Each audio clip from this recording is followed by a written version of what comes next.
Again, thank you, everybody. No problem. We are live, guys. Hi, everybody. Hi, everybody. Thank you, everybody. Oh, shit. Welcome. Hold up. You guys can't see it, but I got my titties pushed up for y'all, but y'all can't see it. But he's the good there, boy. Hold on 1 second. Hold on.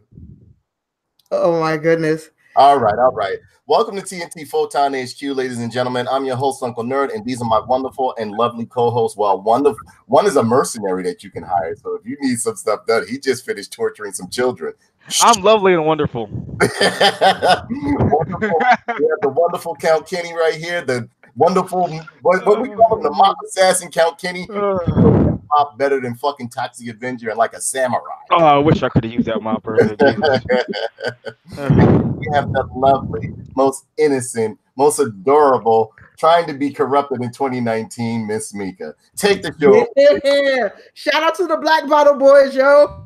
Thank you for the fucking Black Bottle. Did you see that shit, Kenny? Yeah. You're gonna break out them shiny ass ice cubes for that shit too. You know what would have been awesome for that? If it had a skull and crossbones on the front. Yeah. The people from Bel Air. I have a friend that works there. She gave me a bottle. Very nice of her. Shout out to her. Very classy looking bottle. Yeah, very classy looking bottle. It's the cornerstone of all hip hop videos. What that was, or what? I don't understand. What? Huh? What that is? That's the cornerstone. Like, yeah. Mostly every hip hop video that you see will have a black bottle. What is the black bottle or a gold bottle? Satanism. It's some Illuminati shit. What is it? Yeah, exactly. The black. When I was listening to music, the most notable thing to drink was a 40 ounce of OE. Exactly. Oh, that's not a 40 ounce right there of OE at all. Well, we upgraded, goddammit. Y'all know that y'all only making Mad Dog 2020 fancier for 2019, right? Y'all see the commercials? They got Mad Dog 2020 cans. They got a classy commercial lined up. They're trying to bring it back, man. For the folks that don't know, Mad Dog 2020 is also known as Bump Campaign. Why are they bringing that back? Hey, they renamed the names of the drink. Blue Raspberry Bling, I think it used to be called back in the days. Now just called Blue something else. Blue Raspberry Bling. Yeah, Blue Raspberry Bling. Gosh. So folks, look out 2019, man. Mad Dog. You might as well bring back Thunderbird and motherfucking champagne and shit like that. Get the St. Ides. Just bring that shit back too. No, St. Ides always been around. They still sell St. Ides here. Oh, do they? They don't have them around here no more. Yeah, they still sell St. Ides over here. Oh, not right these ways. And I mean, like, you see, like, the motherfuckers that used to be somebody drinking that shit. You know what I'm saying? Oh shit. Right next to the Steel Reserve. Slow fall, my friend. A long, slow fall. Enjoy. So, Mika, I was kind of like getting a little jealous. I was looking at all them fucking people you've been hanging out with. I don't like this shit. I don't like. You don't like it? I'm sorry. It won't happen again. I don't like this shit. How that shit going? Was it Belly? When that dude was they was all on the corner, and dude had his hair bumped up around the edges. He was like, I don't like this shit. I don't like this shit. He's like, I'm gonna have to drop down on them niggas. I don't like this shit. He was stuttering. He was eating a banana, remember? Do the hair, yeah. But his hair was, all of his crew was savages, but had fucking top-notch hairdos and shit. Like, his edges was bumped up. The other one had like the Shirley Temple curl and a pacifier in his mouth and a gun. You know what I'm saying? Like, yeah. He was like, I don't like this shit. I don't like this shit. He was eating a banana. You're right. Yeah, because he was chewing that banana real slow. He came out the store. Okay, he was like, there's some old new niggas in here. He said, I see it. He was like, I don't like this shit. I don't like this shit. I don't like this shit at all. And he had banana shit all around his lips and everything like that. What you didn't like about it though? No, I love Kelly. Kelly is my favorite movie. That nigga strip. He was like, strip, nigga, strip. He was like, fucked up, yo. It was real fucked up, yo. And you heard his grandmother. His grandmother like, stop bringing all that nice shit, man. Because they used to always go to her basement and fuck around. Remember? And she was like, stop bringing all that nice shit. Crazy. Yeah, man. Classic. Yeah, I don't know what the fuck is you doing, man? And you been acting funny as fuck towards me. I mean, like, what's really good? What's happening? What? Yeah. I don't know. I just don't like hanging with other motherfucking people, nigga. Oh my goodness. Yeah, I don't play that shit. You fuck with me, you stuck with me. You should have never fucking pulled me out the fucking toy box, nigga. Nah, I'm just fucking with you, Mika. I'm happy to see you enjoying yourself, beautiful. I'm happy to see you smile. No, seriously, I love seeing you smile. Thank you. But I was stalking your shit for a minute. I was like, the fuck? I like the attitude though, Danae. You know the saying, man. You're either with me or against me. Exactly. I keep no in between. I keep a smile and a scowl at the same time when monitoring my friends. Hey, K, right? What's going on, brother? Fierce Play. What's up, Johnny Chingas? What's happening, Papa? I'm just sending some more invites. That's all. Okay. Well, how was everybody's day? My day was pretty good. How was yours, Kenny? Kenny, tell him how the fuck he was stalking children and like murdering. So I was at the job not too long ago, and I was just enjoying a beverage with my pinky up like a fancy man, you know, having a cup of a hot beverage on a cool kind of winter day. And I look behind me within my office. I look behind, and on the rooftop right behind is some punk kids running amok. Man, I came out that office with the quickness and just started cursing and screaming. I chased them down this way to the point I had to go on the rooftop and had to go sneak them out because I didn't hear them coming down the roof. I know they was hiding somewhere because there ain't nobody come down. There was no noise. I turned all my noise off. I cut my headphones off. I put my keys in my pocket so this shit won't jingle. I had to get off stealthy. I heard no noise, so I got up on that roof, you know, and I'm trying to bait them out and say, hey, where y'all little motherfuckers at? Once I find you, you know, I'm just talking shit. I'm going back and forth up the roof. Neighbors around the school probably think there's something going on because I'm just yelling on the rooftop like a dummy. Right.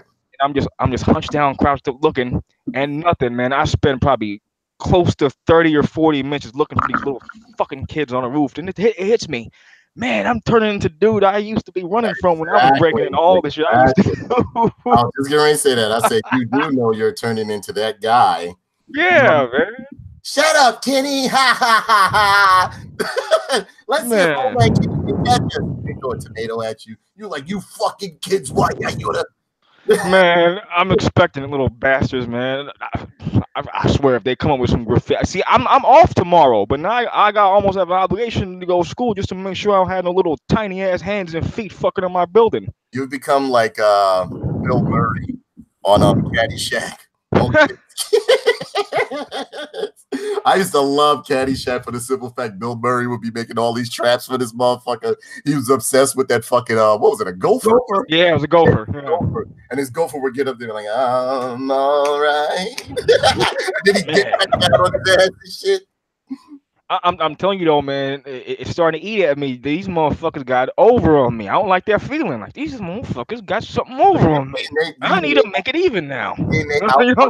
They out parkoured the fucking Ninja Master. Motherfucker did something to make shit uneven. They're bothering me, yo. I need to make the scales even now. How dare they tip the scales uneven in their favor? So hey, that's been my day. It was exciting. Enjoyed my damn latte, little bastards. What was your day like, Mika? I got mooned today. No, what? I got mooned. Oh man, hopefully it was nice. Yeah, you weird New York motherfuckers. I know it happened in New York. I know it happened in New York. Hey, Mika, guy just had like his pants all the way like the bottom of his booty and his ass was all showing and everything like that. I'm like, ew, like pull your pants up. You know, in prison, if you do that shit, they I know. Put their finger in your ass real quick and then walk away. Oil check? Yeah, exactly. You want to talk about weird subway stories? Did I tell you the time about some Jewish guy gave me a decent proposal on the train? Damn, Shlomo. What'd he say? He was like, "Do you have boyfriend? Because like me, we can have sexy good time. I can pay your rent. Do you need money?" You're a thick chocolate black, and I like that. Was he one of them acidic Jews with a headpiece? Yeah, it was a Hasidic Jew. It really was. Nice. Really? Yeah. With the little curly sideburns. Yeah, with the little. No, it was an older guy. It was the one with the gray curly sideburns. Oh, he had the old curly fries out. Nice. Yeah, that's old money. Yeah, he would have definitely put the sheet between you and him. No. Weirdo things here, didn't no, you? they do that. No, they do that with the Jewish women. That's tradition. I don't know what the fuck would have happened. That shit was with me. Fucked you and turned you into fucking fish. Gefilte fish? Or gefilte fish. Yeah. With some hummus. Hummus and gefilte fish. Y'all idiots, yo. Yeah, so catch these I was like, no, I'm sorry. And the guy got off the train at West 4th, and these Jewish women were looking at, like, they were beaming at me hard, yo. Like, look at this bitch. Like, who the fuck she thinks she is? I don't know. Mika. You're pissing them off. You're pissing off the Jewish women. Don't do it. Oh, well. Probably if you had goods like I did, you wouldn't have this fucking problem. I hear that shit. You tell them, Mika. You tell them, sister. You tell them. Yes, but I just went to pick up a new hard drive, so I could just move all my stuff now, and I just came back. That was it. So what? That other hard drive you had, it went kaput. What? Yeah, the other hard drive went kaput. I went ahead and I switched all my stuff into like a temporary hard drive because a friend of mine let me hold it. So now that I got my hard drive, I can go ahead and put all my shit in it. Okay. Have it back like here. Thank you.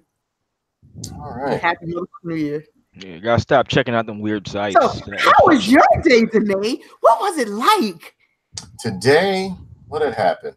I did a good favor for an old friend that I hadn't seen in years. We communicate, but I hadn't seen this person in years and helped them out and stuff like that. And then I pretty much came home and oh no. This motherfucker they tried to bend the block and ended up doing some old 1970s fucking crashing into a garbage can with a car. Like nice. Like who the fuck like who the fuck still crashing a garbage can? Like, you know what I'm saying? And then look, after the niggas did it, they just walked out of the fucking car and just went down the street. Good for them, man. River, what's up, brother? How you doing? How was your ride share? How was that experience like? Oh, which one? Right. I thought you want to go into the topics, or you want to take the ride? When you was playing Baby Driver for the girl who just. Oh my god! Let me tell you something. I think the most shit happens to me because of the simple fact. What's up, McKinley Miles? What's going on? That's right, everybody. Conversate, enjoy, share this, and let everyone know we are live and we are here. We are here today. We won't have that many topics. We just chopping it up, talking about the New Year's, what we're gonna do, what we plan on doing, making fake ass fucking resolutions that we're not gonna fucking complete. I don't have any resolutions. I don't got no fucking resolutions. I ain't doing shit. I ain't changing shit. If anything, I'm gonna be bringing you guys out there better content, more content. You're gonna be seeing my ugly mug more often. You're gonna be seeing Mika gonna bail on me. I can feel it. My spidey. I'm not gonna bail on you. You better what not. What the fuck? I told you I'm not going anywhere. I got separation anxiety, man. Bullshit. This shit'll be like trying to strip Eddie Brock from Venom. I'm telling you, you have a problem. No, don't say that. No, Mika's, I want you guys to also check out Kenny's new show. Well, his reinvented new show. It's on the podcast. It's on Spotify. You can check it out. I'll be posting up links to the Facebook fan page and to my personal page. So stay tuned. Also, Mika will be doing something with BET on the 20th. Correct? Am I correct? I'm taping on the 20th. Yeah, she's taping on the 20th. So we'll be on the lookout. When it comes out, I'll definitely be. Yeah, I'll definitely let you guys know what's up and everything. Right now, we're just getting segments together and shit like that. Basically, this is gonna be interesting because it's gonna be like old school boom bappers versus the new school trappers. And we're gonna have to come to some Florida. It's gonna be Florida, bro. we're gonna have to come to some type of common ground somewhere. They can't even talk right or put together a fucking. It's like a special ed class, man. Jesus. That's like putting Kenny against a fifth grader. It's no. But you know what though? Nobody's doing this. Nobody. That's good. That's true. So I'm like, hey, why not do it? Let's troll a little bit. That's true. That's right. You got a point there. You got a major point there. You absolutely do. So I mean, ladies and gentlemen, I'm glad you guys stopped by. Again, we just did we're doing a little short show today, nothing extensive, but we just really want to interact with our audience and let you guys know that we appreciate you being here. I, along with the fellow co-hosts, appreciate the fact that you guys have helped us get up to over 1,300 subscribers, but it's two assholes that's on here who insist on adding themselves and deleting themselves. Thank you, but no thank you. Thank you. That's the, you know what I'm saying? It's like that's kind of weird behavior, but it's like putting in a tip, just the tip and then pull it out. But I appreciate you guys. I appreciate all you've done. I appreciate the support you guys give me. Also, check out other playlists on the channel where we have. I've done some Marvel Legends, some action figure reviews. Hatchimals, though, man, those are. Oh God, can we not talk about that? Catch's gameplays. Hatchimals, my favorite review you ever did. They're fantastic, y'all. Check it out. And he's like the cutest music in the background, like for real, cute as heck, y'all. And you know what? Because you said that, I'm definitely going to link the Hatchimal. I'm going to put a link up top here so you guys can see the Hatchimals video. That's just the best. Kenny, like everybody, make sure you tell them how cute the music is. Kenny wants the Hatchimal video. But thank you everybody for tuning in. We got a couple of subjects today. Nothing major, but we got a transgender woman loses it at GameStop and shit like that. Macho man, tranny savage. Yeah, because the GameStop employee called her a him, and he lost his shit. I want to show the video. I'm going to see if I can show the video, and you can see like the transgender man, woman. Do you know who he looks like though? The tranny? He looks like the dude on Mad TV that used to play Stewie. Remember y'all talking about? You're right. You're absolutely right. Yeah, you're right. You're right. Come on, Stuart. Yeah, there you go. No. Look what I can do. Then we're gonna talk about Soldier Boy getting like crank that Soldier Boy. Yeah, crank that console. Let's see. You know what? If you remember in the last show, I told you guys. I said Nintendo don't fuck around. They'll see your ass in a fucking minute. They do not care. This is dishonorable. Attorney Luigi, sue them. You know what I'm saying? So crank that lawsuit. Then we're going to talk about Bandersnatch on Netflix. We're going to talk about Bird Box, and then I'm going to tell you some rideshare stories that have been happening to me as of recent. And I think it comes from me just picking up any and everything, and you get the shit, because there's a reason why a lot of people leave some of these rideshare motherfuckers behind and don't. See, my problem is that, and again, we're going to get back into the topics, is that I don't look at the ratings of the motherfuckers that I pick up. I just be scooping their ass up. Then when they get in the car with me, they be like, nice. Get on some weirdo Pete shit with me. So I mean, you know, those are most of the topics we're going to cover today. Again, thank you. Let's go into this one segment about the transgender woman losing her shit. Yeah, aka Macho Man Tranny Savage, I think she's called.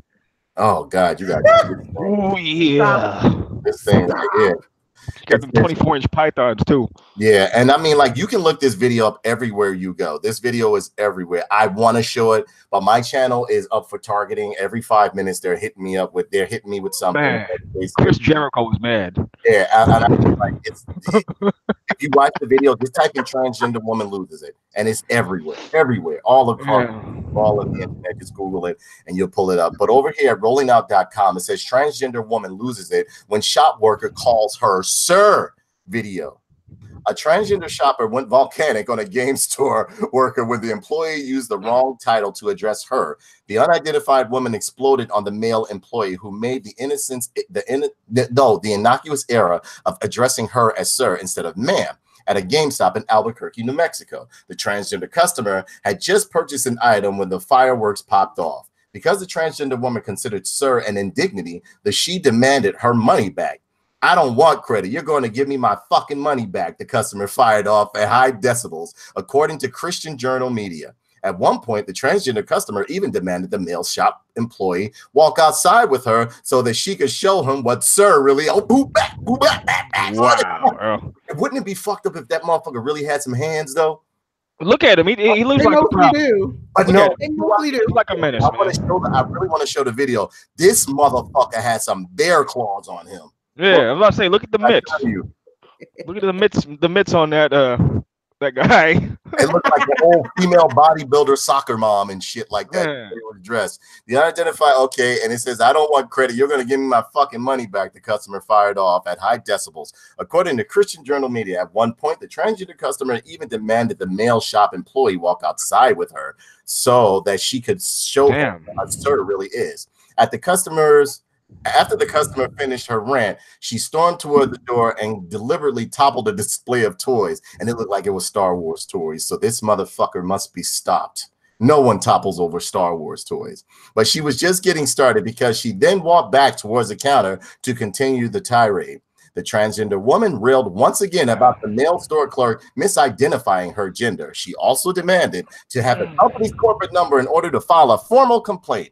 A female customer said, "Excuse me, sir, there is a young man in here. You need to watch your mouth. I can call the police if you would like me to. You need to settle down." The angry transgender woman roared back, "Excuse me, it's a ma'am. It's a ma'am in.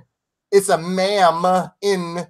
You need to settle down and mind your own business." Man, Mickey Rourke need to settle down. Intervene and calm the pair down. The transgender woman thought he called her sir yet again, and she wailed at the top of her voice, "Motherfucker, take it outside if you want to call me sir again. I'll show you." The blonde transgender woman wearing a gray hoodie and blue jeans then finally stamped out. You can see the captured footage on Christian Journal's Media YouTube page now. Are there any comments? Somebody now see, here's the funniest. Of course. Fruit Loop. When he looks like a woman, sounds like a woman, dresses like a woman, moves like a woman, then he will be called she. This title's misleading. This person isn't a transgender woman. It's a man, and he was called sir, not her. Just out of curiosity, why do you say she is a man? I'm pretty sure due diligence was done to ensure the proper pronoun was used. What exactly makes this individual a she other than the delusion going on in its head? Staged. Amen. That's not loud. It's obviously a man, no matter what it calls itself. Somebody says, "I think it's a prank." Scroll, man. I think that other thing looks like Junkie Prince Adam. You know what? I'm just gonna play it. Look at the broadness of the shoulders and the I big know. that thing is brolic. It's a brolic brother. And you know what? Even though the motherfucker is trying to look as feminine as possible, look at that jawline. Look at that lantern jawline. Look at the movements, man. Moving like a man. That's the kind of dude who walks by trucks and they throw him boxes to load. Like, hey, can you load this boy? That nigga built sofas for a living, yo. That motherfucker. Damn. Believe me when I tell you, I bet you this motherfucker was a boxer or a fighter or a street fighter at one time. Had to be something because he has a fighter's build. It's not really. Yeah. Look at the movements though. And he's tall. Super tall. Nothing about this motherfucker is soft. Trust me. Look. My motherfucker knock you out and suck your dick. Yeah, he got a nice shoulder spread. Look at that shit. He'll bust your shit. Figuratively. Wake up to have a veiny ass hand jerking you off. I want you to see the mitts. He got some pretty big size mitts too. Yeah, bear claws, for real.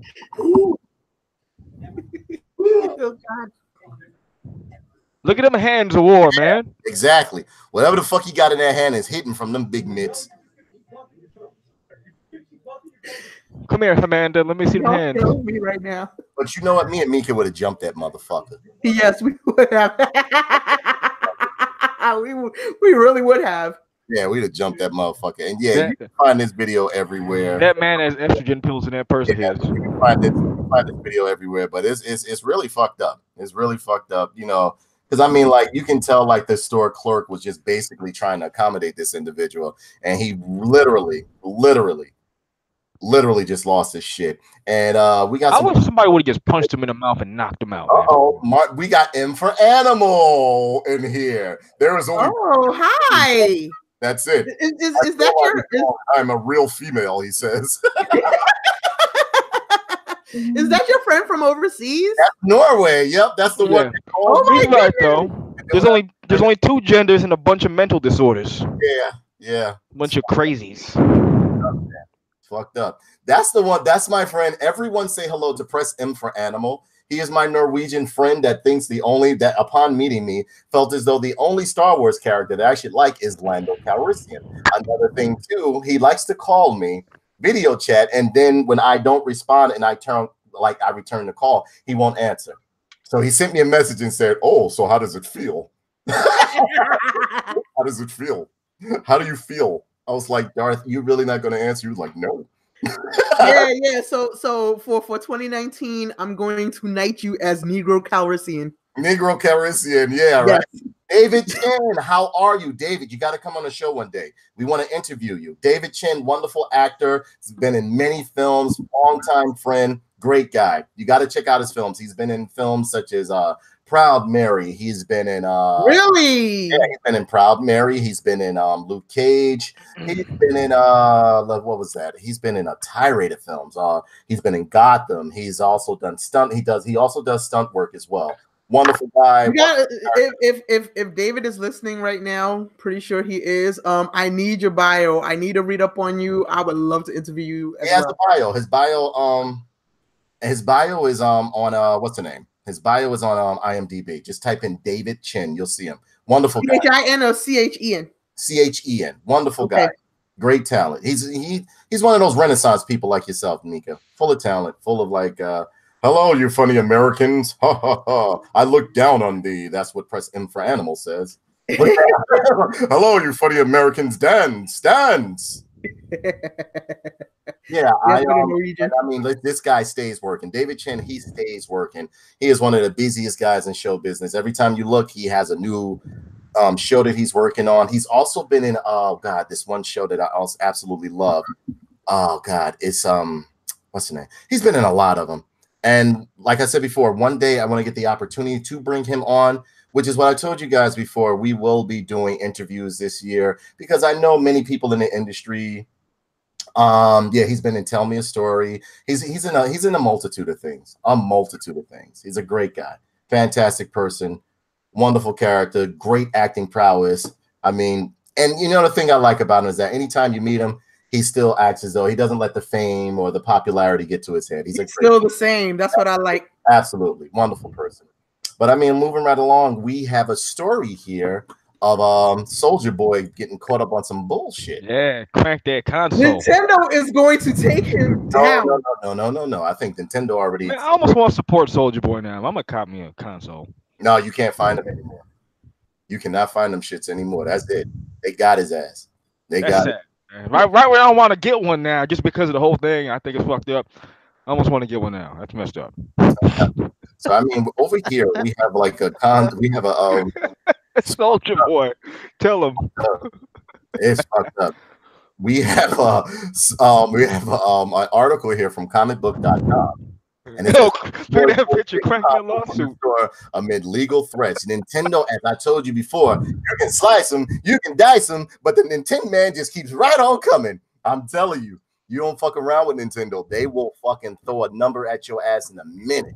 Nintendo doesn't fuck around, as I mentioned in the last show. Remember I told you they were going to sue his ass? Here you go. Yeah, you think they're going to Superman him? Yeah, they're going to Superman that hole. Right? They're going to hand him that. They're going to hand him that subpoena like, I mean, you. Yeah, exactly. You. Wait. I told this wait. After you finish that, pull up the link that I sent you. Which one? That was with Soldier Boy as well from Complex. With Soldier Boy as well? No, because there's a link that I sent you. Soldier Boy made a comment that says, "For anyone that thinks Nintendo is going to sue me, you're retarded." Oh no, Nintendo, no, but Nintendo read that shit. Nintendo, they had their English translated. It was like, whoa, dishonorable. This is dishonorable. This is dishonorable. It's over the black man. The Balrog? They gonna make him cut one of his fingers off. Yeah. Soldier Boy pulls game consoles from his store amid legal threats. Even though he insisted on social media that what he was selling was legit, it appears that rapper Soldier Boy has reversed course when it comes to getting into the video game console selling business. Early in December, the superstar got into hot water when he began selling Alibaba produced consoles. Home and knockoffs. Yeah, oh, exactly. That is like the home of anything you want to purchase that will not last longer than a month. You know what I'm saying? He began selling Alibaba-produced consoles on the Soldier Watch website, loaded with games powered by illegal emulators. It certainly got the attention of Nintendo, who threatened to sue him over selling them. But oh, how the tables have turned. A new report from MP First suggests that consoles are now removed from his site and aren't likely to return. Yeah, man. Yo, does he still have his watch up there? No, I heard he has a Soldier phone now too. That shit looked naked as fuck. He took out some other shit that he had up there. I went to that site just to confirm. And it looked naked as fuck, bro. I mean, that shit looked like, I don't know. It looked like what? Nobody gives a fuck about his EBT console. Yeah, but it's man, I do. It's a good value. Man, that console is horrible. You had so many YouTubers on YouTube like pulling apart and literally like, you know, powering the thing up. They had like this Mario Brothers game that was mixed with Kung Fu. Nice. It was a fucking wreck. It was a fucking wreck, I'm telling you. And it said Soldier Boy originally offered various consoles as well as handheld systems featuring thousands of emulated games. He bumped up their price as well and insisted that they were legitimate Soldier Boy products. Man, in USA, nigga. Even though flamed him on social media when they were clearly aware that wasn't the case. When it came to the removal of the system, Soldier Boy simply said on Twitter, "I had to boss up. I had to boss up. I didn't have a choice. Them niggas you could have just bossed up and not created that shit to begin with. You know, honestly, it wasn't bad. He should have called it the Crank That. Yeah, you know what? Crank That. Exactly. That would have been a great name for the console. Crank That. No, would have been awesome. Messages in which Soldier Boy got extremely frank and brushed off complaints from those indicating that he would be sued by Nintendo, saying things like, "Y'all don't scare me. I'm Soldier Boy. Fuck out of here." Soldier Boy. Y'all don't scare me. Fuck out of here. Before continuing with comments such as, "If Nintendo was going to do something, they would have the first day. My console not going anywhere. Everything I'm doing is 100% legit. Stay mad and I'll keep getting richer. And Nintendo ain't got shit on me." Okay. Man, Bowser and King Koopa and what's his name, Bowser. They saw that shit. They was like, "Oh, you really nigga." Yeah.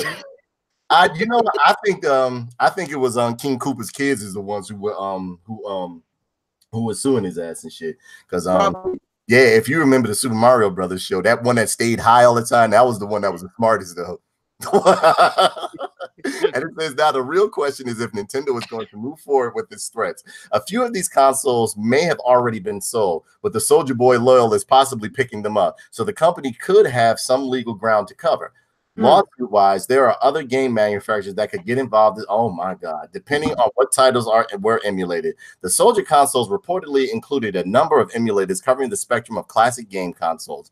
For now, though, the Soldier Boy game business is on hold, perhaps permanently. In the meantime, however, he continues to hype his esports initiative, which is set to take off sometime in early 2019. We'll see who wants to join that Soldier?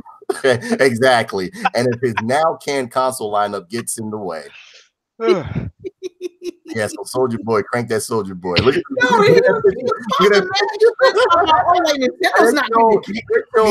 this most lamest ass. Oh, my shit is fucking legit. Oh man, nigga, please. But see, that's what happened when you open your fucking mouth. If you're gonna do something, just shut up. Because I mean, like, I'm gonna be honest. I mean, I'm gonna be real honest with you. I'll be frank and candid as fuck with you motherfuckers.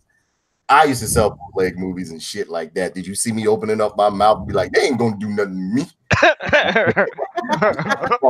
I shut the fuck up. That's just like going in front of the cops and be like, "Oh, they ain't gonna do shit to me." Okay, I'm out here selling legitimate cocaine. This all pure white, yo. They go like, oh really?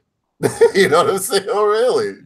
I mean, Soldier Boy. But you know what? We talked about this. What was it on last week's show? And I was trying to tell people, like I told you guys, I said they're gonna get his ass. Yeah, I said that too. Like they're gonna get his ass for real. And look what happened. You got a better mad shit. You got a better chance of bootlegging like Sony company shit like that. But they don't really they give a fuck, but they don't. But Nintendo is the fucking conglomerate. They don't fuck around. They shut down all the emulation sites. Mm-hmm. It was ROM sitting out there, like the emulation sites. All that shit is fucking gone. Fucking gone. Fucking gone. Hold on. He's a fuck boy looking for a come up. He doesn't have the money to rock with Nintendo. I'm just reading the comments over here. Press M for Animal says, all I wanted for Christmas is a Soldier Boy console. Step aside, Nintendo. Yo, I agree. That's just how Darth talks.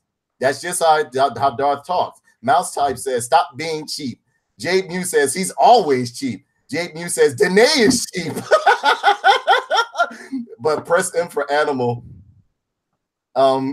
Press M for Animal, but seriously, I can't believe anybody with right sense of mind even buy these Soldier Boy consoles. You even far off better with Atari Jaguar. Don't you ever fucking talk about Atari Jaguar. I love the Atari Jaguar. How dare you, Mr. M from Norway?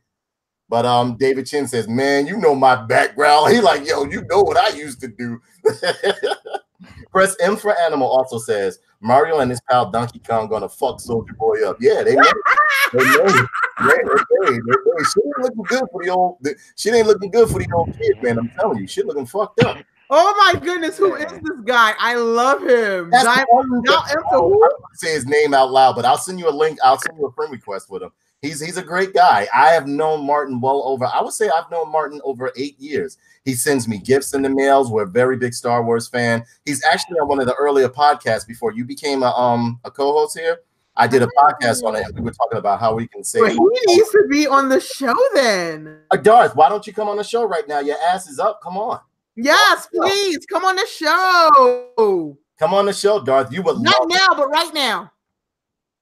Oh, Jade Muse, the man who does nothing but talk with his gun, says, what's with the goofy glasses? Laughing out loud. Because, Jade Muse, I'm black, and I have to have some type of distinguishing characteristic. You get it? I got glasses on. I don't see you saying shit. Let me tell you about Jade Muse. Jade Muse, he loves me, but he hates me, and he wants to have sex with me. He's a closet homosexual, but he won't tell anybody. You gotta go through me first, Jade. Yeah, kind of suspect critiquing a man. You gotta go through me first. He's a kind of suspect. That's a little moist when you start looking at it. Oh, your glasses are goofy, honey. Yeah, he was like, I don't like you with those glasses on. Take them off. While you're at it, take off your fucking shirt, you asshole. Yeah, that's pretty limp-wristed. I think the expression is. Take off your fucking shirt, you asshole. Let's see what you're really made of. You know, like I have to say that because the man holds the key to my virtue. So. Oh, he wants me to be a. Look, he wants me to be a cat collector. Oh, Dave Chen, all you have to do, what I can do is, you can just use Google Hangouts and do it from your phone or wherever you want to. I would love. Yeah, if you got I would love Mika and I and Kenny would love to interview you and put out your material and everything like that. We'll post links for you, everything. And see, this is where the relationship falls apart with me and Jade Muse. Because right now he says, because you're black. Fuck no, you suck, bastard. Hey, Jade Muse, I'm talking to you like that.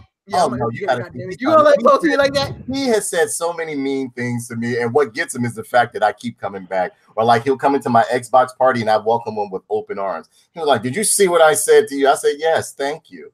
And he was like, "You're fucked up." You're fucked up. Oh my god. Okay, cool. So David Chen says, "Google what?" He says, "I'll get on now with my whiskey and weed." Google Hangouts. Download. It might be on your phone already. Everybody usually has Google Hangouts. I use this shit on PC. It's on my browser. Yeah, you can use it. Wait a minute. Does he have a Gmail account? You got a Gmail account, Dave? Because if you do, that should be easier. So that way, I think that he could just go to he could just download Google Hangouts on his desktop or anything like that. It's my dad's computer. Hey, it's his dad's computer. He's not allowed to install porn on stuff.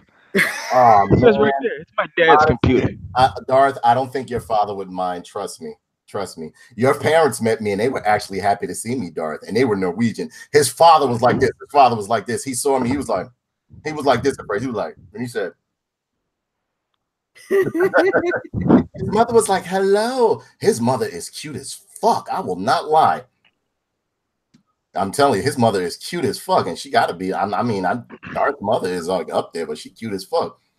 I guess it's, I don't know. I guess it's the magical powers that go on in Norway that keep the motherfuckers looking young. You know what I'm saying? Or either like it's so cold there, their like features get frozen in place or whatever. I don't know. But yeah, Jade Muse says I'm beyond repair, but you still love me, Jade Muse. That's all that matters. And after I leave here, when I get on Xbox, you will be in my Xbox Live party. And you know you will.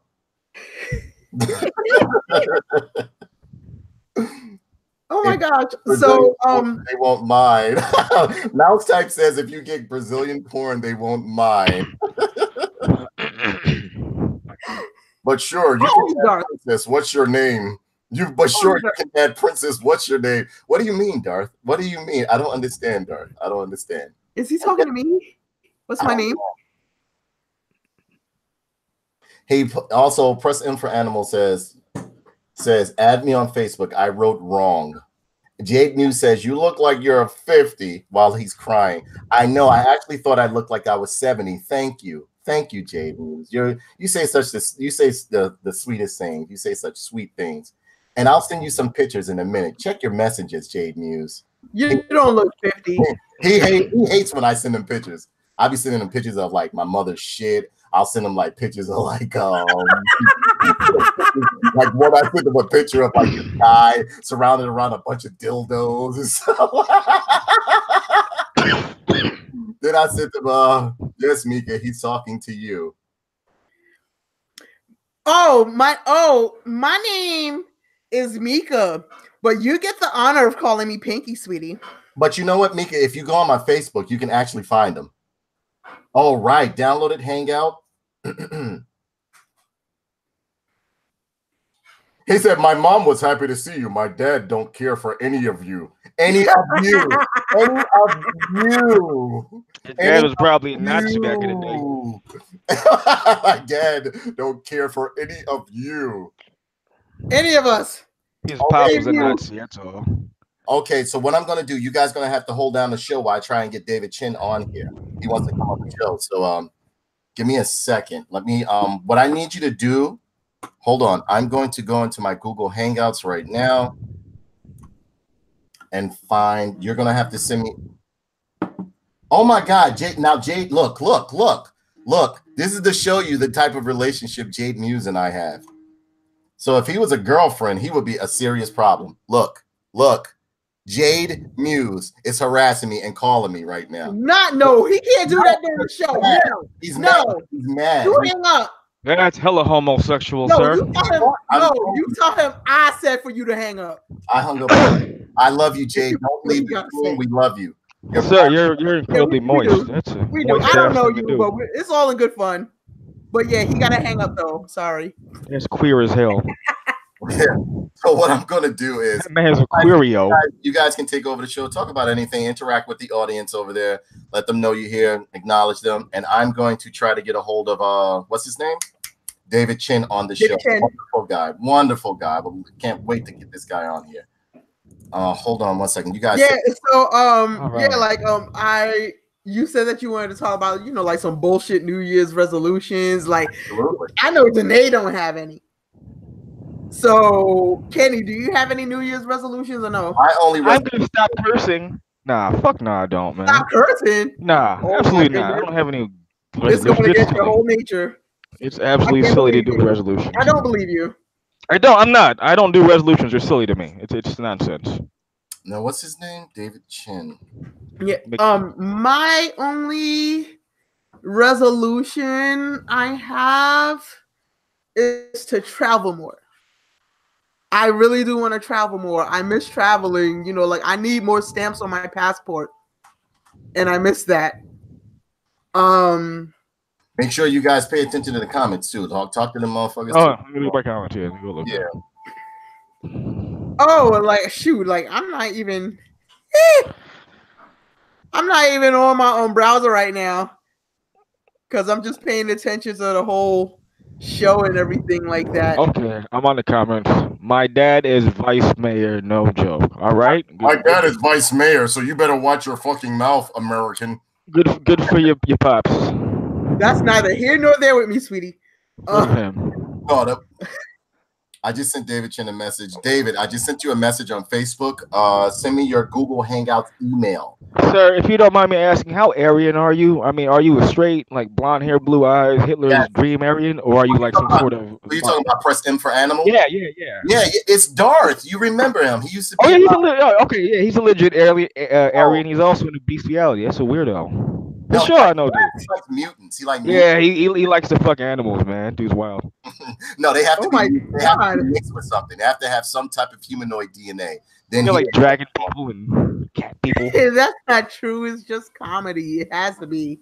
Nah, he for real wants to fuck cat people. Because I remember him posting a bunch of like porno looking dragon people with like big titties and shit all the time. So yeah. Tina Burns says resolutions are idiotic. 99% of people can't keep what they resolute in the first place. A waste of time. I totally agree. If you're going to do something, you should just do it. Because it is a known psychological fact that if you keep to like resolutions that are put in place never happen. And only 5% of what you have made a resolution of comes to fruition. The rest of it is just like pissed in the fucking wind. I agree. They don't get accomplished. So me, I totally agree. I've always been the individual, like within the last, I would say like 6 or 7 years, I just put a target goal in my mind and I set forth for it. That's it. I think the whole concept is stupid as well. So just making a promise to yourself to keep. Okay, I'm going to send you. I'm going to drink more, Chris, more, and be more of a monster. I hear you, Mo. Are you really? 2019, you mouse type. You're gonna have a good year. Why don't you just be a civil person? You don't have to do all that. Doing too much. Just relax. Gonna be a monster, are you? Really? Huh? They want to know what you're drinking. Who isn't a monster in here? Besides me. I'm the innocent one. Wonderful and lovely. Jesus. Thank you, Kenny. I'm sweet. I'm caring. I'm not any kind of monster. I'm lovely and wonderful. Yes. No, they want to know what you're drinking, though. So what are you drinking? Who, me? Well, yeah, with your shiny ice cube. Oh, my shiny ice cube. Oh, I'm the black bottle. I'm drinking the black bottle. That's what I'm drinking. How do I add me to the chat? Who is that? That's Jade Muse. Wants to be added. Tell him to go on Google Hangouts. He can come in. He wants to be added to Google Hangouts. Oh my god. Yeah, he's gonna. I'm telling you, he was like, "I'll fucking kill you, nigga." Hey, M for Animal. Do you have an Etsy where you sell your Pokemon porn? Because he says he makes Pokemon porn for a living. Would you like us to shout out your Pokemon porn? Where's your Etsy shop, sir? Oh my goodness. You can look for Pikachu. He wants to be added to the chat, yo. Like this show is gonna be lit. Hey, by Pokemon porn, what do you mean, man? Is it like Pokemon and Pokemon, or like human on Pokemon? Like, what's the ratio? What y'all be in? What you into? Yeah, like he gotta be more specific. Yeah, please explain more. Like, not specific, specific. Not specific. I mean, do you draw like Ash getting topped off by his little Pokemons? What the fuck is Pokemon porn? He draws naked Pokemon. I guess you guys don't know anything about pounded till it stinks. I don't think you guys know anything about DeviantArt or DeviantArt's awful. God awful place. Yes, Mouse type. It's an ice cube. It's an ice cube with some champagne. Yeah. David Chen, you've been given an invite. Yo, man, is that child porn if you draw Pokemon porn because the trainers are kids? I mean, what do you do? You draw them as adults? I don't know. I mean, if you draw like the main guy blowing a load inside of like one of the that is a little bit creepy. That is right. Look, wait! Stop. Yeah. President Animal says I only drink when I'm sad and listen to 90s music. Oh, he's depressed. All right, so listen to 90s music. Is that a good thing or a bad thing? That's what I want to know. It's good. It's always good because 90s was the best era for 90s music better be a good thing, motherfucker. What do you drink besides animal semen? That's fucked up. That man milks his cat. And David Chen, ladies and gentlemen, we have the man, the myth, longtime friend, wonderful person, great actor, stuntman. Hurrah. Okay, he said give him 1 second. I think he's getting a headset right now. Not if you draw them as I get it. Not if you draw them as adults, but I'm asking, does he draw them as the characters are? Like he be drawing like little peenies going into animals or something? Because that's a whole different kind of category that you're looking at, man. Not if you draw them as he said. Not if you draw them as adults. Hey, animal. You know around with everything. I mean, that Fleshlight sells like animal holes and alien monster holes, right? You into that shit, man? Because if you into that, go to Fleshlight and copy like a monster pussy. Oh my god! Be like $70, I think the joint is. News. All you have to do is make a Google Hangouts account, and you can join the stream. You can join. Make a Google Hangouts. Hangouts. You can do that. You just need a Google account and if you have a Google account, you in there. Just download Google Hangouts. People like, I fucking hate you. Call me. If you have Google Chrome, it's like a fucking add-on or something, man. Or it's an app on your phone. Yeah, he's gonna be like, I fucking hate you, Danae. Call me. Like pinups of Snorlax while Scrooge McDuck. So no one's fucking Snorlax. It's just Snorlax while Scrooge McDuck watching. So it's just Snorlax posing while Scrooge McDuck cranks himself off, huh? So you I guess you do the cross genre porno thing, huh? Oh, he said he did. Oh, okay. J Muse, you have to send Danae your email address so he could send you an invite. All right. J Muse can wait. I'll talk to him on Xbox later. All I need to do is show him some butthole pictures. He'll be fine. Yeah, come through. So I'm just asking. Between y'all two. How are you gonna call me a creep when you're drawing animal porn, sir? Excuse me. All right. I'm a creep. You draw animals getting busted out. All right. So, ladies and gentlemen, I have the honor of having one of my longtime friends, wonderful actor, stuntman, and movie professional, David Chen, on the stream here. I'm so happy to have you. How are you doing? Let them know who you are, what films you've been in, everything. Just give them the whole skinny. The floor is yours, sir. I don't know if you hear me. Yeah, just fine. Oh, all right, cool. David Chen. I don't know. I mean, I can't top that intro. You did a good intro for me, man. Like, no. Just tell a little about yourself. Oh, I like that tattoo as well. No, he has awesome tats, man. I'm an actor and a stuntman from Irvington, New Jersey, born in Newark. Let's see, I've been doing this professionally now, like getting paid professionally now, about 4 years. But I've been doing it since high school. I did recent stuff I did was John Wick 3, Central Park 5, Daredevil Season 3, $1, Tell Me a Story, 2 episodes of that.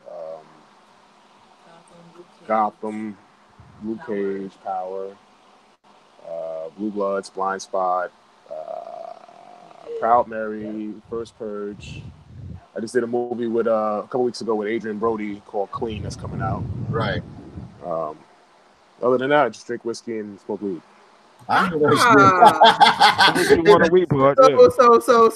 So what got you into acting, David?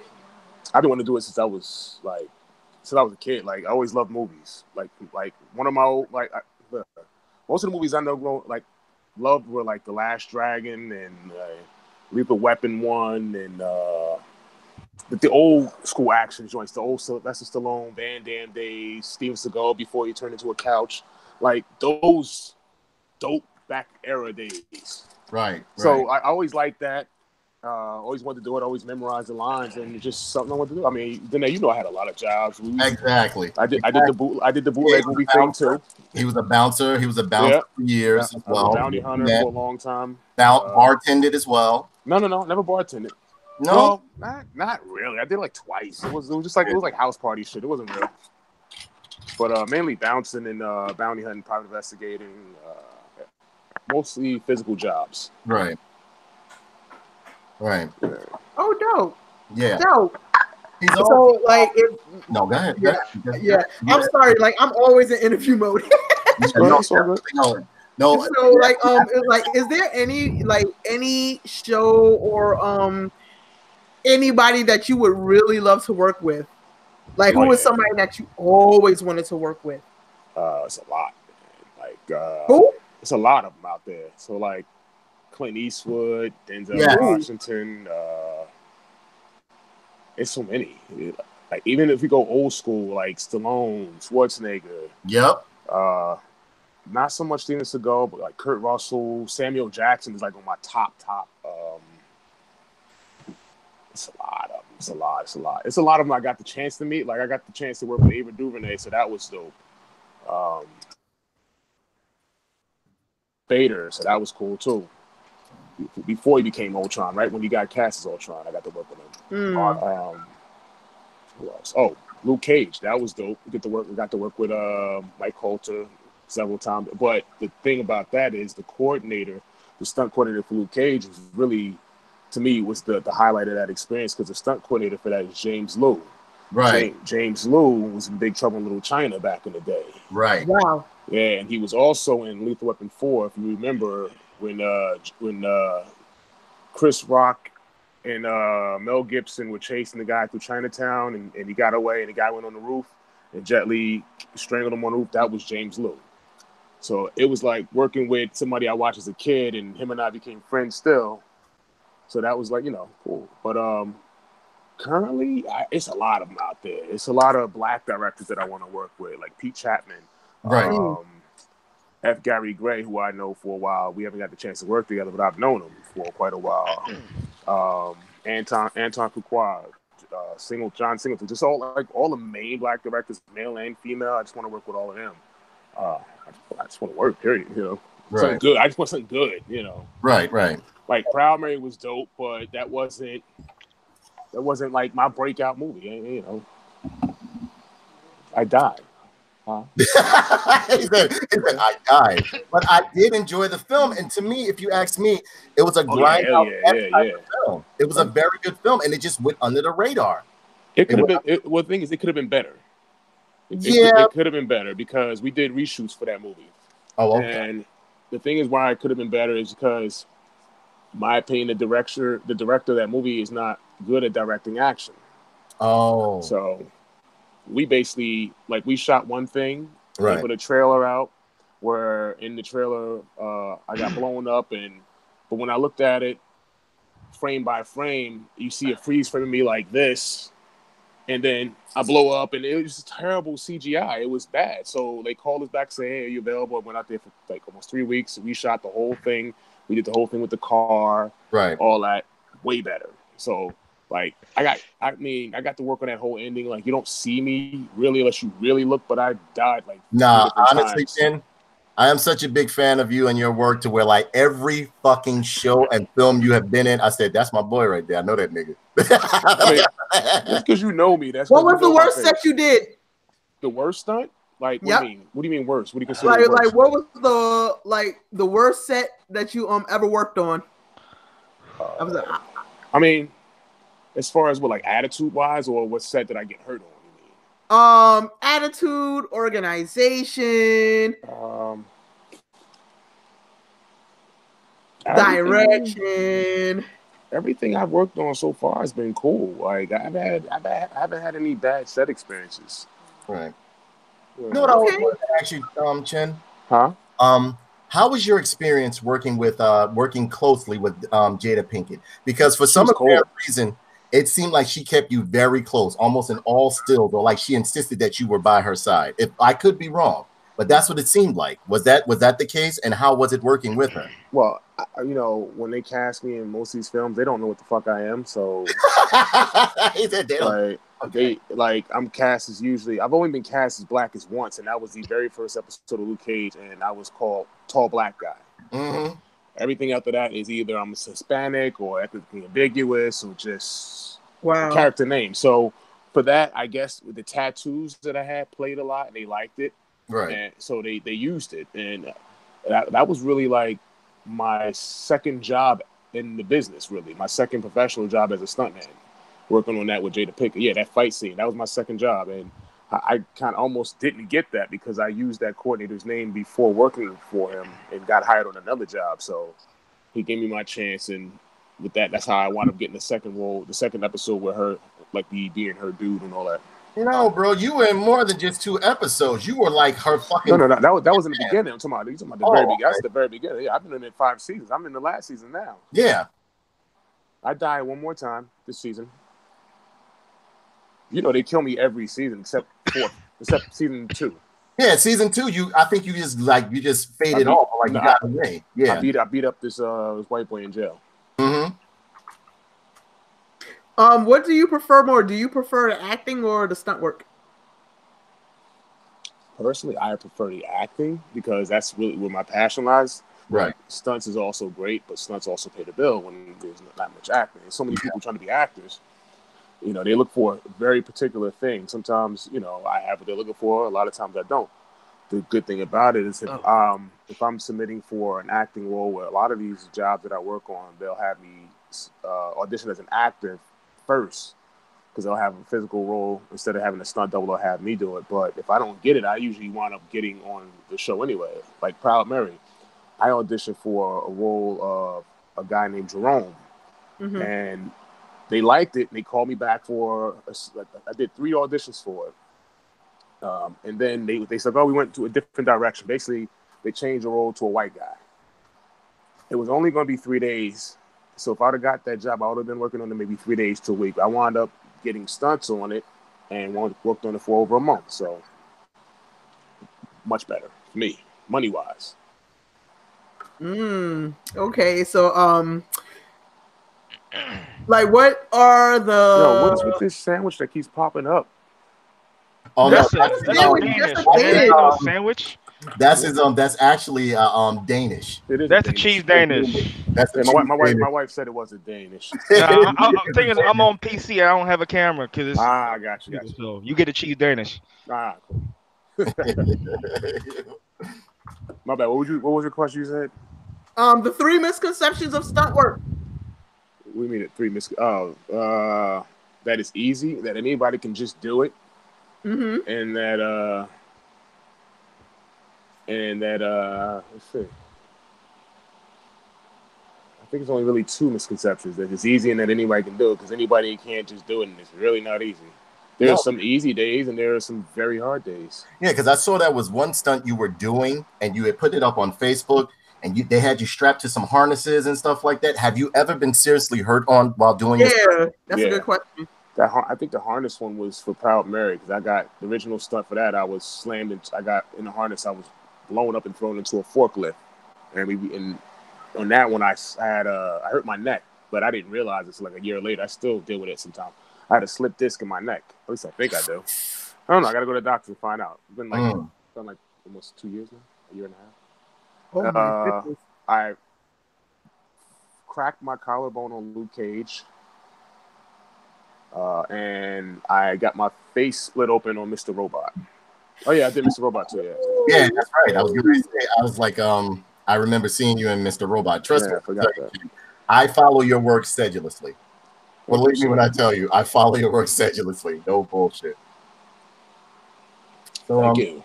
Yeah. So I mean, what are I know you may be held by contractually not to pretty much say what is in the works, but I did. I was in Red Dead Redemption 2, but you're not going to tell who I was. I was like one of the NPC characters walking around town. Oh, okay, cool. That's what's up. But you know what the thing, and not to get off topic, I can't finish Red Dead Redemption 2 because it's too boring for me. No bullshit. You don't like westerns, do you? I love westerns. What are you talking about? How do you not like this? Because it's too slow moving for me. I can't get with it. It's just so slow moving for me. Maybe you're going the wrong path. What? This shit is epic. What? Bruh, it's not as good as the first one or like it's way better than the first. I don't think so. Because I mean, like me and Mika sit up there and watch it and play it, and it's like watching fucking Where are you at? What part of the story are you at? The part where they had what was his name? Where like I haven't caught hepatitis yet. You don't catch hepatitis anyway. Yeah, you do. No, you catch tuberculosis. Yeah, I know. You catch either hepatitis or tuberculosis. It's So that's why it's boring, because you haven't caught TB yet. Once you catch TB, and then you'll start thinking about after you catch TB, it turns into like Tombstone. Oh, okay, all right. Because I was playing this shit. Tell him, Mika. Mika would be like, "Yo, change this shit, man." Oh yeah, it's a slow burn. No, it's meant to be like it's like a western. You know, a lot of westerns, old school westerns, and Sergio Leone westerns, are slow burns. Right. And then they come, but they like this one is like a slow burn. It gives you that real feel. You got to do all this shit. Yeah, I think that's the problem. A slow burn. Yeah. Well, you know, all of the videos put me to sleep that day was streaming, man. It just made me sleepy as fuck. Yeah, shit. I'm watching this motherfucker get a haircut. I don't want to go to sleep. See, nah, he gotta do other shit. You gotta do shit around town, man. Like I'm online now. Now online is getting boring because it's still in beta mode. You got like, and the thing is about online, like so, like on the regular story mode, I can go in my catalog and buy the volcanic pistol for $20, right? Right. Online, that should cost $293. Right. In order for me to make $3, I gotta grind for like 4 hours or some shit like that, or not even that. I gotta do mad shit, or I gotta go like farm fish or farm fucking deer, or and then you get these fucking griefers on there. I'll be out there fishing and some fucking asshole comes lassos me and then drags me down the fucking road.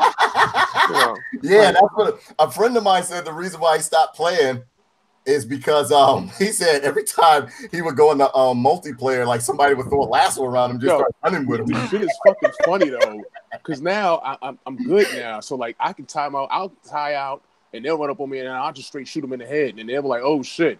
Yeah, but they say that's a new thing now. Everybody just trying to lasso motherfuckers. They try. What you know what it is? There's like certain fucking awards you get for like if you lasso 25 people, lasso 50 people, you get like XP points and shit. So they trying to grind and get them, you know, because it's still in beta mode. Right. You know, I mean, look, once they changed it to where you can convert gold to money, and it came to like on online mode, on story mode. If I had, remember they had an exploit that I had used where I went to this one spot. I forgot what was that. Oh, the pink salmon. The pink salmon. No. The 15 gold bars.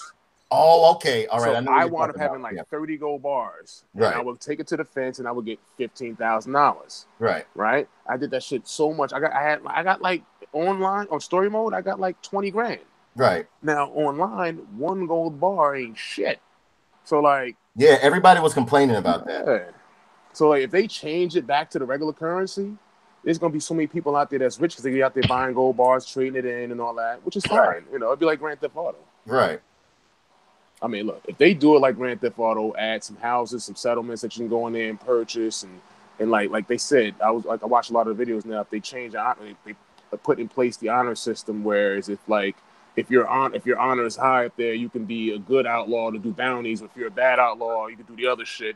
And then you can hunt the outlaws, you know? Right. Do something where, you know, with them briefers, them dudes be out there, like, I'll be out there, like I was doing the fucking salmon thing online. A deer down there, fishing, collecting fish. Dude walked over, I pulled my gun, because you don't know. It's like real life, almost like being in the hood. Yeah. Dude walk up to you, pull your strap out on him. But you say, like, so some motherfuckers, you don't know where people coming from. Right. So I pull the gun out, I hold it down, they see it, he stands there, like, the dude stood there. I have a question for you, David, and for the guy whose do-rag just magically appeared on his head. And hold on 1 second. We got a question over here. Press M for animal. With this guy is from Norway, good friend of mine, says, if I may ask David a question, how was it to work on Daredevil? Yes. We did the it was episode 3. It was the one take, the long fight scene in the jail. from when Murdoch goes in. I don't know if anybody saw it. Yes, I remember I So remember that scene. When Kingpin orders the hit on him in jail and it's the Right. big fight scene. So I'm like at the very end after he breaks out the doors before he gets in the cabin, one of the inmates out there that tries to attack him and get hit with the police shield. But I worked on it for about 3 days. We actually shot that scene in 3 takes because we had to do it one single take. And that single take, I think about 11 minutes. Right. So we had to do it. And we only messed up once. Actually, yeah, we did it in 2 takes. We only messed up once, but we rehearsed it 3 times, and that was the longest one shot in Marvel history. So it was fun. We did, it was easy. It was easy. Basically, everyone had their part to play. The hardest part of the job was really Charlie Cox and his stunt double Chris Brewster, because they had to swap in and out through the whole thing. Awesome. And a lot of it Charlie did himself, except for I can tell the difference, but there's a lot of hard times. Sometimes it's hard to tell which is the double and which is Charlie, because Charlie does a lot of his own stuff. But that was an awesome experience. That's great. So we got a couple of comments over here, and Jade Muse says that no, Mouse Type says that game is ass person. And no, Jade Muse says I love that game. Mouse Type said it is more than a slow burn. That shit is a sleeping pill on crack. Yes. Animal says you complain about me not liking Atari Jaguar, but you don't like R4, RD, R2, which is Red Dead Redemption 2. Mouse Type said, let me hold something. William Clemens says, I think it's boring to excellent game, though, but I think I'd love to see an open world samurai game. William Clemens, it's two samurai games that they got slated. And William Clemens says Doc Holliday. William Clemens says that pastry is subliminally fucking with me. It was delicious too. Yeah. Mouse Type says, have you ever survived? Mouse Type says, have you ever survived in a show or movie? Yeah. I survived in Central Park 5. I'm an inmate in that. I see, the thing is, I die and come back. I'm like the only person. Yeah, exactly. That's what I like, though. That's what I like. So like I died. I'm the very first person to die in Luke Cage season 1. The first nigga to die. Wasn't it the van scene? Yes. Yeah, you got it in the van. The first one to die, right? And then a lot of people don't know, I'm back in episode 3 when he takes the car door up upstairs. Yep, and he pushed it in. Yep. Right. And then I come back, of course, as you know, in episode 12 with Method Man. But the thing is, I'm playing in the store, right? Right. But I'm playing 2 different characters according to Marvel. So it's like I'm playing twin brothers. Right. I die in Power season 4, but I come back as somebody else at Fed in season 5. And I live in that. I enjoy the fact that you get steady work, bro. Yeah. I love that factor. I love the fact that you get steady work. I love seeing you on screen. I love seeing friends that I've known for years, progressing through life, doing well in life, things turning out well for them. Right. Like I said before, I'm more than just a fan. I'm a friend, Sure. What's in that cup? Oh, nothing. Black coffee. That's all. I got coffee, too. I drink coffee with my whiskey. I have Valera in my cup. I just drink black coffee. That's it. What was I about to ask you? That's not good. What you got? Ooh, you got the good stuff. Yo, Chen, this Ms.Mika be having some shit in bottles that just like, what is Black Barrel? That's Jameson. It's Jameson, yeah. It's type of Jameson. Mm-hmm. It's the good shit. It's the better part of Jameson. That's right. Yeah. Oh, Mika, you have a comment over here. Mouse Tank says she needs that hat ASAP. And the drink. He said, and the drink.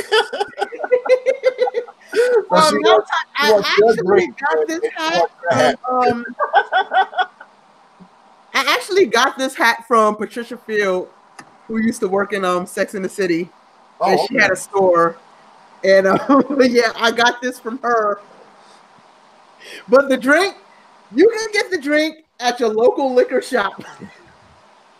That's the only thing I can tell you right now.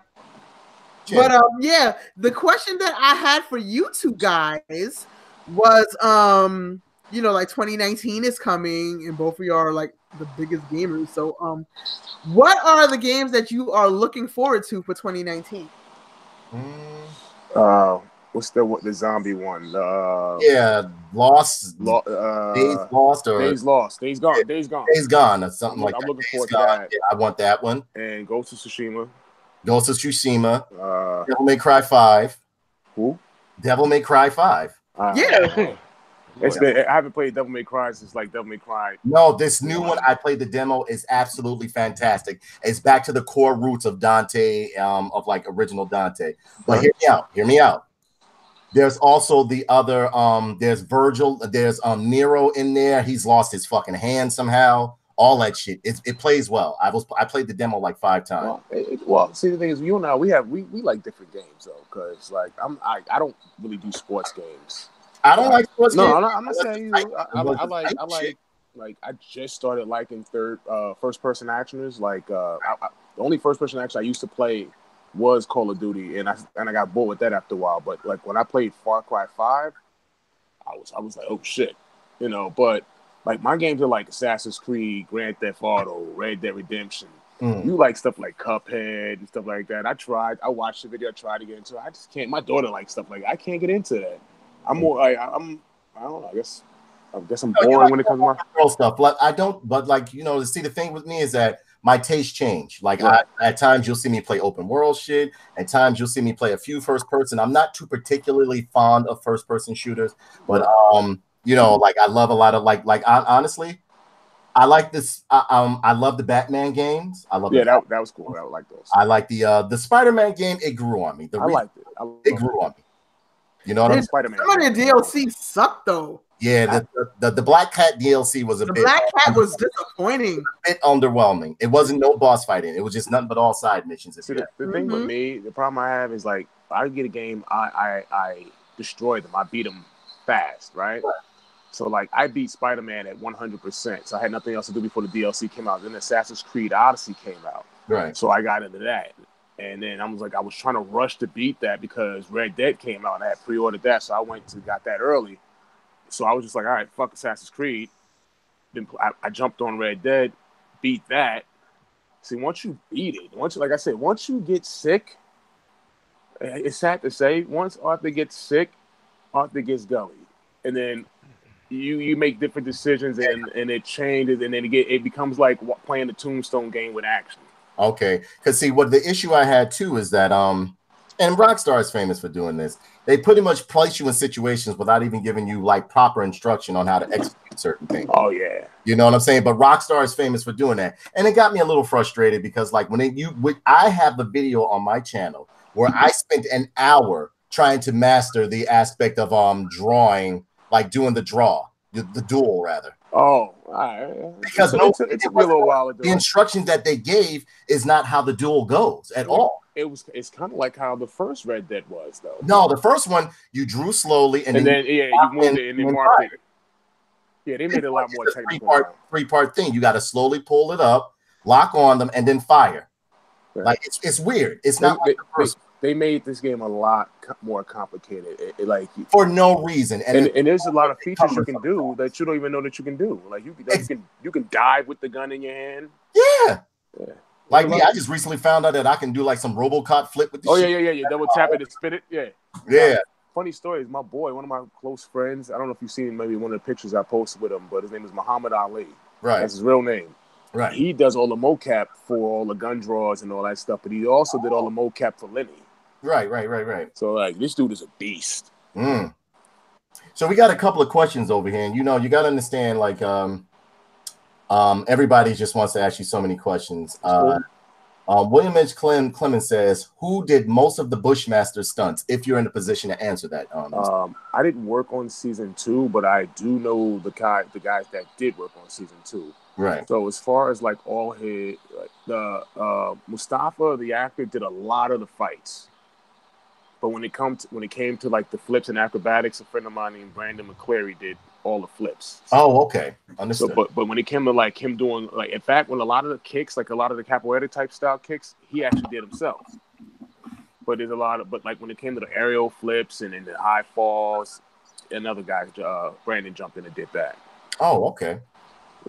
All right. We also got Fierce Play over here says Mortal Kombat 11, Resident Evil 2 remake, I believe is coming. The next Gears of War, Days Gone, looks cool. Those are games he's looking forward to. And Press M for Animal, our wonderful Norwegian dictator says, well, I gotta go. It was nice near hear you, Danae. And it was nice meeting you, Miss What's Your Name, David Chen and Pussy. Miss What's Your Name? I don't know. Hey, how you Nazi? What's your name, David? What's your name, David Chin? And Pussy Bread Sandwich. Have a good Happy New Year. Pussy bread sandwich. It's a Danish, uncivilized European. Meanwhile, in Norway, I'm fucking dead. Outside says, ha ha ha. William Clemens says, I got coffee and I think he meant to say Bacardi or Cabardi. Cabardi. It's Bacardi. Oh my god. Fierce Play says, what the fuck? McKinley Miles says, I can't wait for Kingdom Hearts 3, Jump Force. When is Kingdom Hearts 3 coming out? Because I've been hearing about that for years. I don't give a fuck what nobody say. Kingdom Hearts my shit. Kingdom Hearts. I love Kingdom Hearts. Kingdom Hearts. That's booty. That's some booty. Man, you should have been. Game was butt cheeks and you know it. Shut up, Kenny. That game, that company makes nothing but butt cheek booty games with androgynous boy characters. Oh, cool, man. Outside said good night, Animal. Gabe Muse says my nuts inch. William Clemens says Days Gone looks great. Nuts.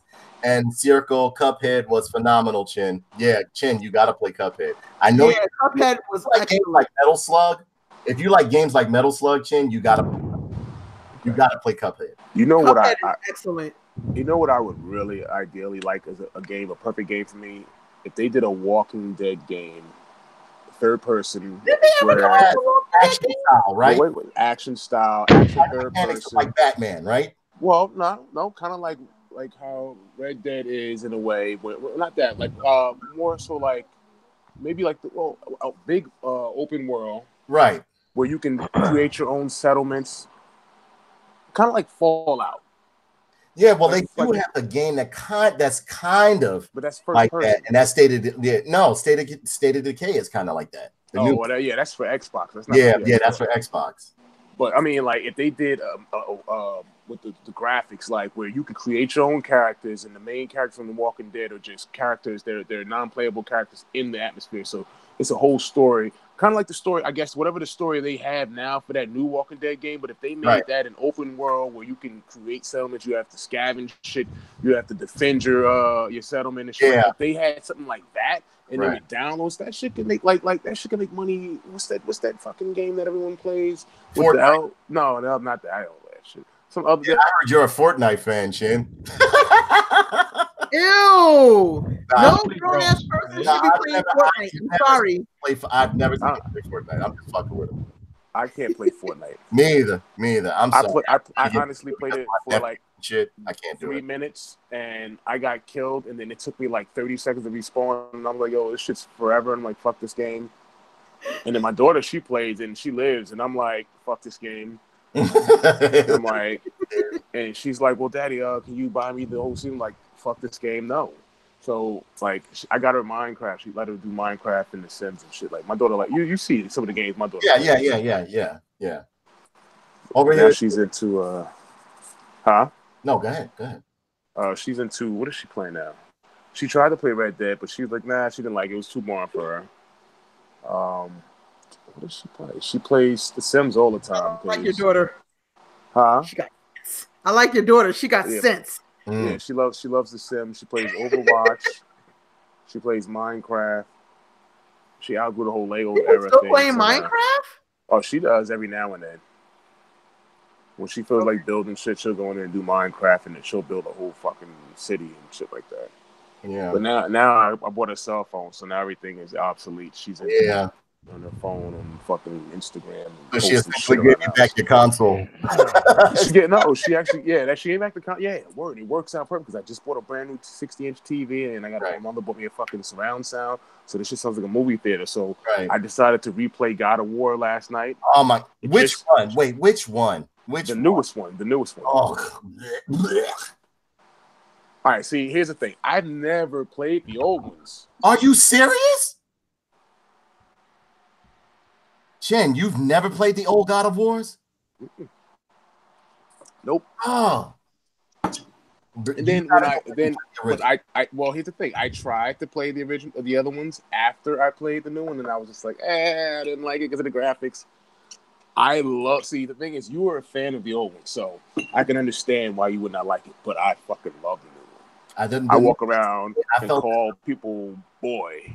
All right, boy. Like, yeah, I'm like, girl, move. You know, I'll be telling people, you know, my wife be like, you want to eat? I'm like, yes. Where?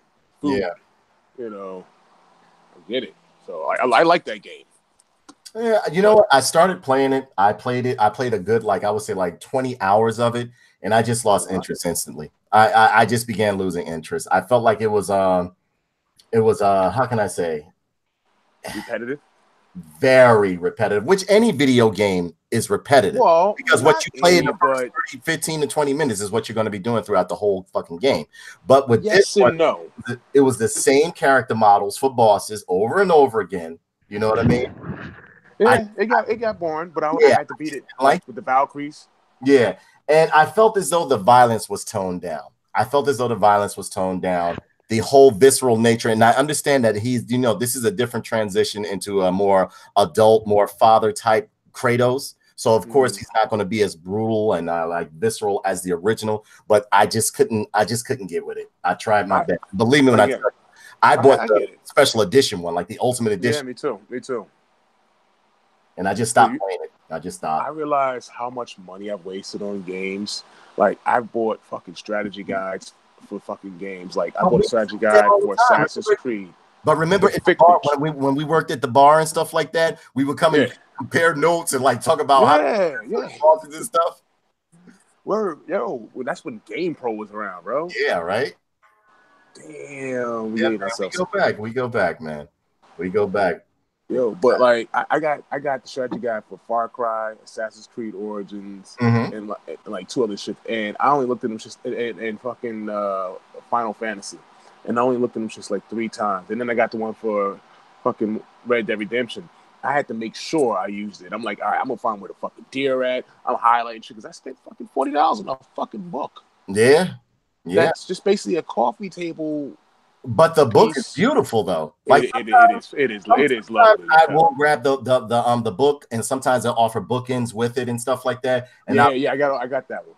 Yeah, and I'll just put it like up on the shelf. Like I remember Gears of War when I was heavily into Gears of War. I purchased this one book that they had. It was like a Gears of War, and it showed you like the land, the landscape, the topography, what certain metals meant, and so on and so forth. So it's just pretty much there. You know what I'm saying? The book. Well, that's what this one. The book for this one is really good. The only thing about these books that I always say that they never, I think they should put these books out after they release online because they should have a guide for all the online stuff to let you know that you're not going to get this or what you can get or you know. But everything's so fucking secretive unless all those things apply for when the maps online come. So if you go on this part of the map and there's fish there or a certain type of animal or rare animal, that should apply. It does. Right. Absolutely. I agree. So we got some comments over here too. Yeah, I'm reading the comments too. Yeah, you can read them out loud, Mika. You don't have to wait for me. You could do them. Yeah. All right, we got over here. It says my nuts itch. He said Days Gone looks good. They're taking care of, sir. Spider-Man was good. The DLC was a bit underwhelming in certain asteps, but I did like the last two. It depends on which one. Because they had boss fights in them. Because they had some decent. I enjoyed the boss fights. And Jade Muse is steady talking about his nuts and shit like that. I guess he wants me to come and He said Saints Row 3 is the shit. Saints Row 3 is garbage, sir. That's terrible game. Killing Miles says Kingdom Hearts 3 come out next month. Are you fucking sure? Yeah. Are you sure? Yeah. Yo, Kingdom Hearts is gonna come out and it's gonna go straight in the garbage. No. Garbage ass shit. I don't want to play Mickey Mouse and some anime guy. Mouse type said, Jay, this is why you don't have any friends. McKinley Miles. Jade Muse says, fuck Fortnite. Fierce Play says, shit, a guy I used to play Gears with helped develop that damn Fortnite. Fuck that game. Somebody says help.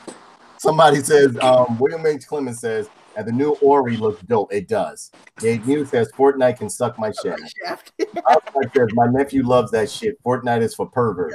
How's it for perverts? I don't get How is that. it for perverts? I want to know that. I don't know. You're saying a lot about yourself right there, sir. That's funny. William Clemens says Kingdom Hearts gonna be that work. I got the first for like $5 at GameStop. I love the shit. That's a funny way for spelling garbage.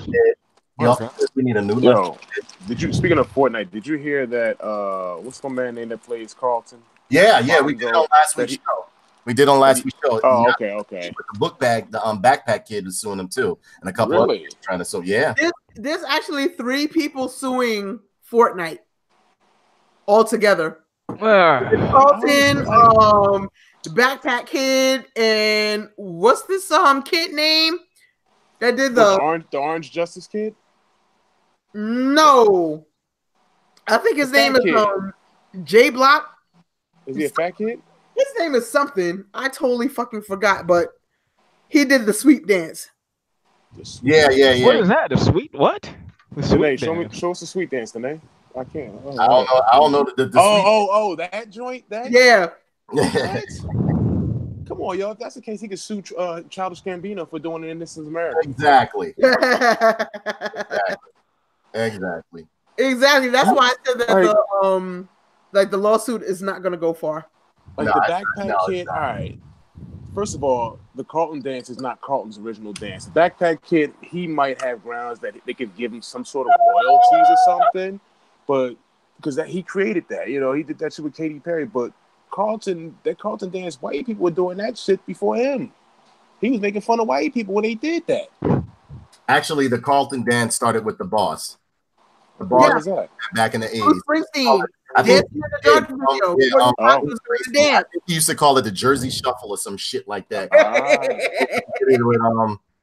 What was that? Dancing in the Dark on the stage when he pulled the Dancing in the Courtney Cox was friends before she even made it big. Courtney Cox she was in a video and she was dancing on stage with Bruce Springsteen. Yeah, so did that same motherfucking dance. Shuffle. That's the Jersey Shuffle. So Carlton Bella, I was still correct because I said white people. Nothing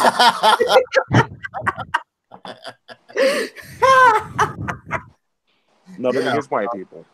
Yeah. Oh my God. Yeah, that's right. But now here's another thing. Would you like for them to bring back, and honestly, this is what made me veg out on Red Dead Redemption back when it was on the 360 and PlayStation 4 and PlayStation 3, was the Undead Nightmare. Would you like for them to include like the Undead Nightmare? Yeah. Because how they have the maps and shit now, and then just like it's so big, that'd be cool because you could be out there fishing. Think about some of the creepy shit you've come across. You guys may not believe. I'm telling you, I'm going to go back to this house. I came across this fucking house. It was a fucking pig-like monster in there, like strapped up by bullshit. I didn't come to that. I saw the video for that. Did you come across the fat dude and his sister? No. Dude, Danae, when you see that scene, if anybody has played that game that came to the cross where the fat dude calls Arthur in the house and they offer him dinner and his wife is flirting with him and they turn out to be brother and sister. I'm not going to do anything else. But there's a look, Danae, there is a look that Arthur gives and they zoom in on it. It's like a fucking movie that I'm talking about. It's comical, bro. Like you really literally laugh out loud because the actor that did that shit pulled the fucking expression. It was a real nigga moment. So you got to find his house, but I'm gonna tell you, if you do it, after what happens, go back to that house.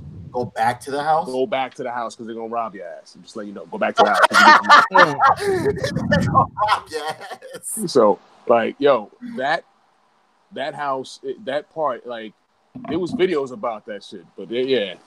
You know what? I didn't. The only thing I came across, because I was just riding around and I opened up the option of where I can fast travel places, and I saw this house over there, and like me, I'll be like, when I'm not playing online, I literally scour a fucking area or find little shit here and there. You know what I mean? And I came across this house, and it wasn't. I couldn't figure out how to get in it. But then I saw the wagon on the side. I climbed up, went through the fucking window, And it was like some fucking Dr. Zhivago or Dr. Mad type shit. No, I'm serious. You know what?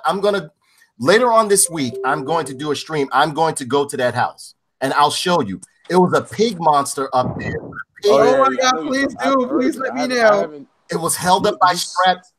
I'm telling you, believe me when I tell you, it was I know what you're talking about. Like this motherfucker had made something like it was a mutant with a pig's head.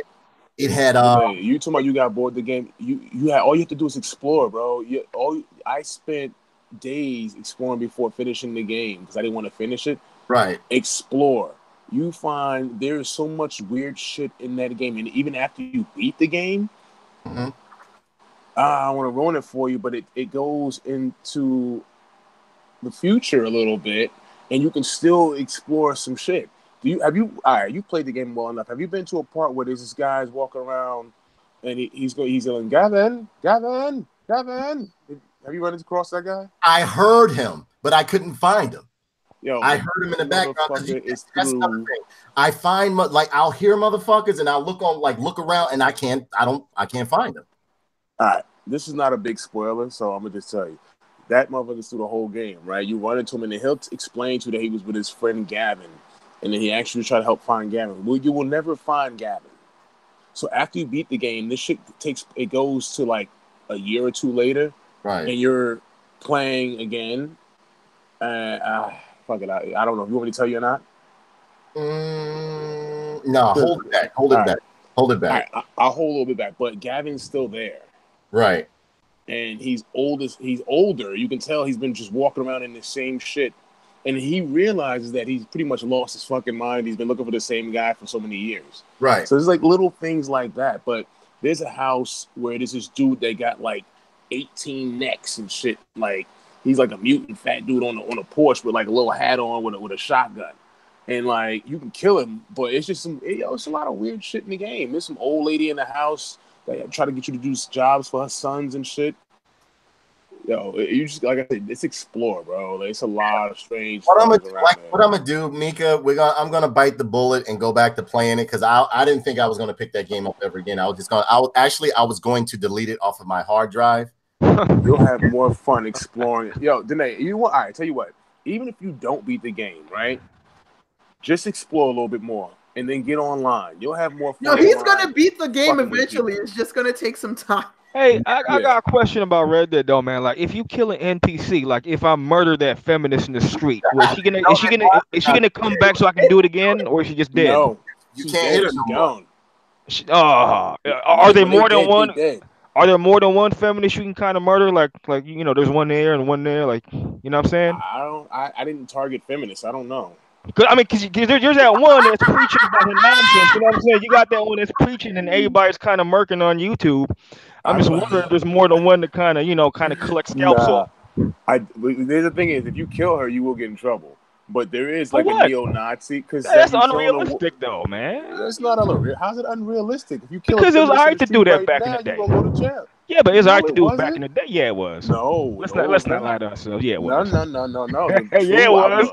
I'll put my pistol up, Papa. She done, and then me and her husband go have dinner about it. Papa and his witnesses, the sheriff. Oh my goodness! This is one of the Nah, I think they would have said that she was being too mouthy and talking up to a man, and it would have been all right. What? They would have hung you, bro. No. I think we would have been good, man. I would have talked to the mayor, and we would have straight. I would be like, hey, mayor, she was talking too much, sir. She was just. Might get away with it if she was a whore. No, I think there was. You know what? I came up. You'd be more punished for that. I think that I'd be in trouble for because she's doing service. No. Yeah, she's servicing the community, and what's the feminist doing? She's yakking. Watch Hell on Wheels. You'll think differently. No, I think if I go back in time, I think I'd be straight. This ain't Back to the Future 3, man. I'm just saying relatively, just theoretically with the laws. Ain't no Biff Tanners. But the way they're doing it is unrealistic if you think about the way it should have been. Because it's so. What did you say, Biff Tannen? I said Biff Tannen. Oh shit! Yeah, get your Biff on. Biff me the hoe. You talking like you in Back to the Future 3 in the Wild West, man? Nah, you will be hung.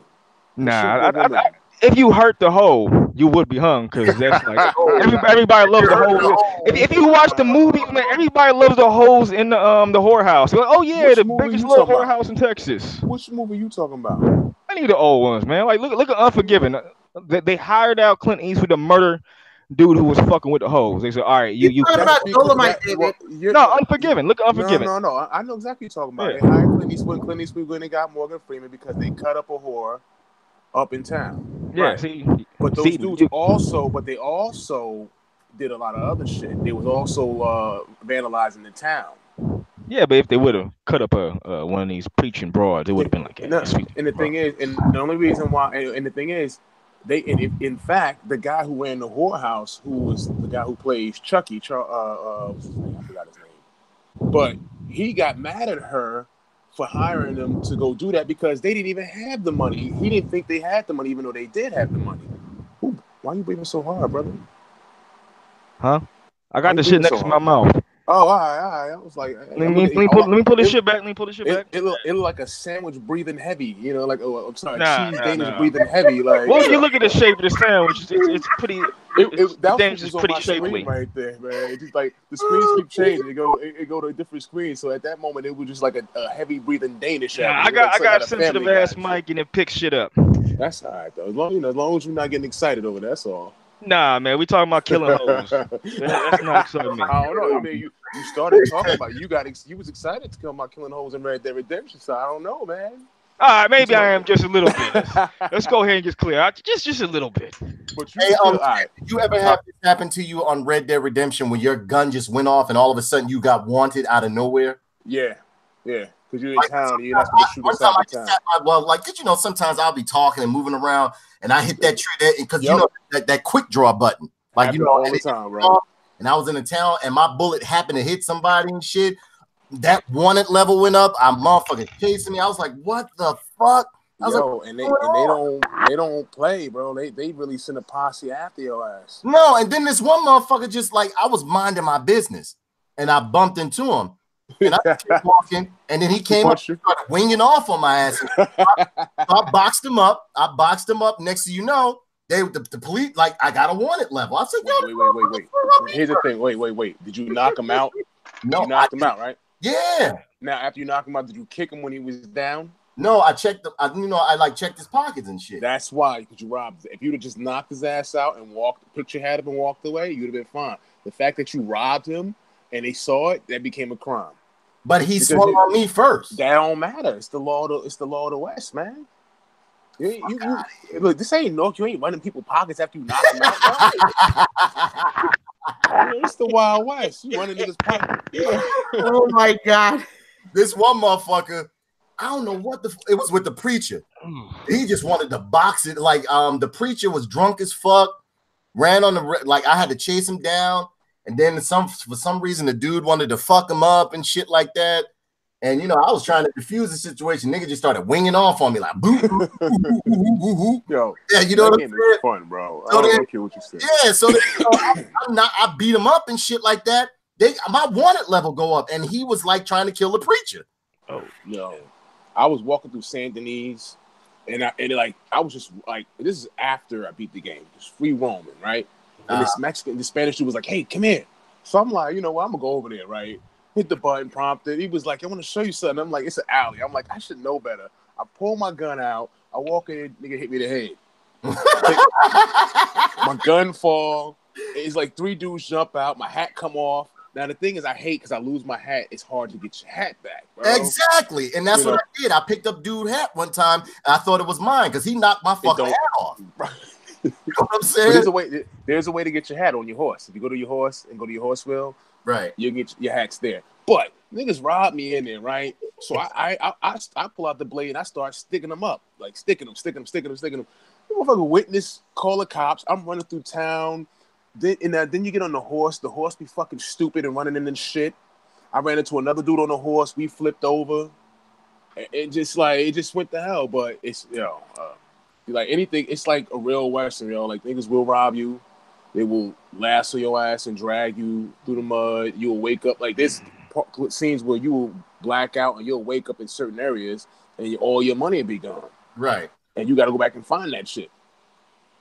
I know when they sent me to fight that fucking bear. That bear learned the fuck out of me. Yo, that bear. Yo, I never killed that bear. I did. I killed the bear, skinned him, but then I got robbed while I was taking the fucking skin back to my what's the name and shit like that. I was new. I was green to the shit. I didn't know what the fuck was going on. Next thing I know, these motherfuckers robbing me and shit like that. I'm like, oh, you know what I'm saying? I'm figuring like, you know, and then when I started, I shot like 3 of them, but one of them like deaded me and my skin was gone and everything. So I don't know if I get that back or no. That's it.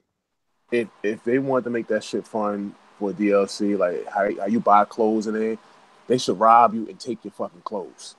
Yeah. Leave out there naked, bro. You know, there just no shoes, nothing. I'm on a hunt for like I'm gonna go back to playing it now because I'm on a hunt. I want a mask. I want some more masks and shit like that. Oh yeah. You go to the trapper. You can. I saw somebody with a pig mask, and I love pig masks. Oh yeah, fucked up masks. Like I did hunting, and I got like I made the whole Clint Eastwood gear and shit from the fucking the man with no name. They don't. They don't have is ponchos. That's the only thing. Yeah, but I don't know ponchos. They had it in the other one. Remember in the other red they had ponchos. Yeah. Maybe it might be a DLC or something. Maybe it might be something for online they come out with that might be in the catalog. Yeah. Mouse Tight said, well, you said if you're in the bear fighting, help the bear. Help the bear. Yo. Yeah, that's the saying I always say to motherfuckers. I'm like, motherfucker, don't help me. If me and the bear fight, help the motherfucking bear. Don't help me. Funny. Don't help me. But Chen, it is so good to have you on here, brother. Good to be here, man. To come on here. We not, you know, I'm just letting everybody know. David Chen, look him up on IMDb. This guy is the motherfucking man. Trust me when I tell you. Yes, thank you for stopping by, having a conversation with me. No problem. Thank you for stopping by on this very short show. Yeah, I mean, like shit. You know, I've always been trying to let us know the show. Chen. You know what I would like for us to do one day? I like for us to do like a grindhouse film. Like I want to be a villain, and you got to be. I'm with it.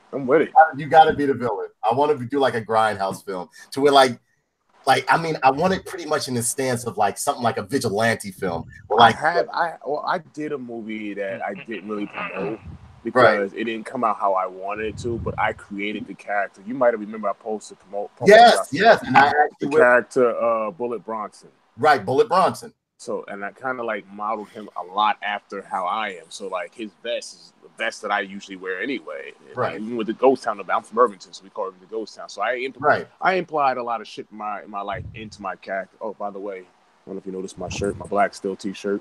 Right. You noticed the shirt, right? You see the shirt? Yeah. So we're doing that next year. Is that merch? That merch? Kind of, sorta. A friend of mine did it for me. It's a comic I'm working on. But damn, what were you saying? What was I saying today? What were you saying? The vest and the Bullet Bronson. Yes, yeah. Yeah, but I did that, but we did the movie and like I didn't like the scenes. Right. So I created the character, so I'm gonna do my own thing with it. If you ever need a villain, please, I want to be your main villain. I want to be like, because see, like it would contrast well with us. I'm dark, you're light. I would always be like, I would always be the one that would like get like one up every now and then. So if I did a Bullet Bronson movie, it has to be like Black Dynamite. Exactly. It has to be like that, yo. See, you know exactly what I'm looking for. You know exactly what I'm looking for. So we gotta get together and have a drink, man. I've been trying to get you. We've been trying to. I ain't seen you since Orange, bro. I know, man. I know. I've been so busy and caught up with a lot of shit and everything like that. And I'll never get me in your car because I don't do ride shares, bro. So. Yeah. So you'll never have me in your car. Oh no, I'm gonna kidnap your ass one day. I'm gonna find you. I mean, you got to do VIP. You got to be Uber VIP. That's the only way. Uber VIP. Okay, no, I ain't Uber VIP, bro. That's the only way. I'm a bottom feeder. I'll be grabbing all. You got. I know, but you can write a story off this. You can write a movie off the shit you talking about. You know what? I think that's the reason why I end up getting these stories because I take anybody, and with that, I'm doing the night shift. So you know, you gotta be careful, bro. I know, but I gravitate towards this fucked up shit. I'm sorry. Sometimes, like, it's been motherfuckers. I know who you are. Yeah, he said, I know who you are. I've known you probably, 20 years? Yeah, you've known me for a long time, brother. Yeah, wow, about 20 years. Yeah. But you know what? One thing I can say about you, Chen, you haven't aged a fucking day. You're aging gracefully. You're aging very well, brother. You look very good. Very good, brother. It's this. I think this. it's because of this. Yeah, because no, That's like the most healthiest that's why. thing. I got a That big pack whiskey. myself. wait. What strain is that, David? It's Newark strain. Is that his Newark strain? Is that his Norge? Okay, that could be anything. I remember Kenny. Look, all right, here's the thing. All right, I am a fucking him up. What was that? what happened? McKinney, remember there was one point when you were smoking a certain brand of weed or certain grade of Oh, I weed? got moon rocks. I got it's strong rocks, which is a variation of the moon rocks, which is a indica version of it, which you just knock the fuck out of you. Right. That now, see, you got real shit. Now, what I say is that, like, when it comes to Newark, Irvington, you know, the hood, Union, their weed is like, yo, I got sour, I got kush, but it's basically the same shit, right?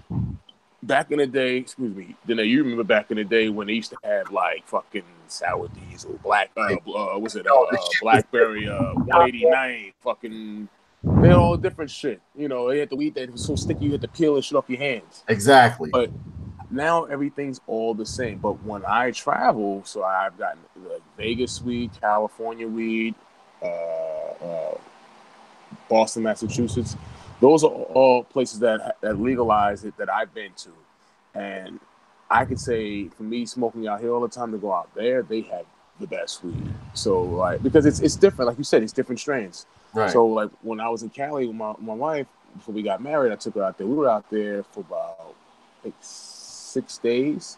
And I smoke a lot. So, like, I smoked so much out there, I didn't feel it, but I felt it. So when I looked at all the pictures, I was like fucking stupidly stoned and red-eyed and all that shit. I was like, oh yeah. I was like, I guess I was high. Tell me we don't got some of the best shit out here, though. No, California got some of the finest, David, for sure. here's the thing with me, because it's like, I usually don't smoke like that, but due to the fact, like, I have a medical condition, I have like a constant, not even a migraine, I got like a rare medical condition. Okay. So it's like, on some days I have to, right? Not because I want to, it's because I have to. Because it helps. Yeah, because it helps. So, like I feel like with the California strains, the California and the Colorado strains really, really help me. And you know what? They even help. California, Colorado, and Nevada, because they're all close, and they have the actual what do you want to call them? The farms that cultivate it. So they, like, I remember, like I said, I'm into this shit. So before Comcast screwed me over and took off the Vice channel, I used to watch We the Kid all the time. Yeah, they changed my lineup, so I used to watch We the Kid all the time. Why does your cup look like that? What is that? What is that? Why is that? I mean, nothing. Yeah, remember, like, we were talking about blowing apart ice cubes and shit, man. I saw that shit a couple times, and I'm like, in the middle of it and shit like that.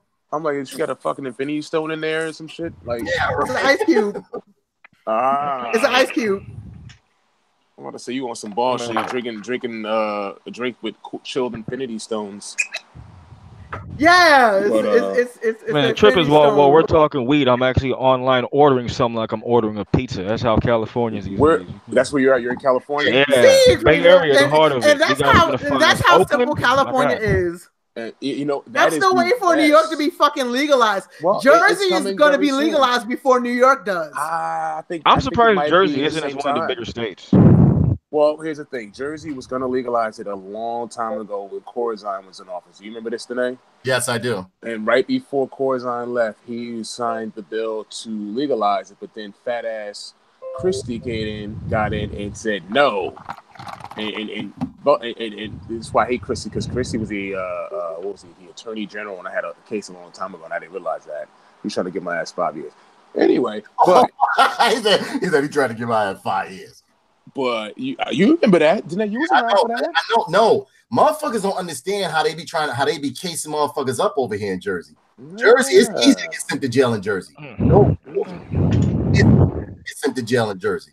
No bullshit. But when it comes to the weed, like you said, in California, Nevada, and all those other states, they're much better because the grow climate.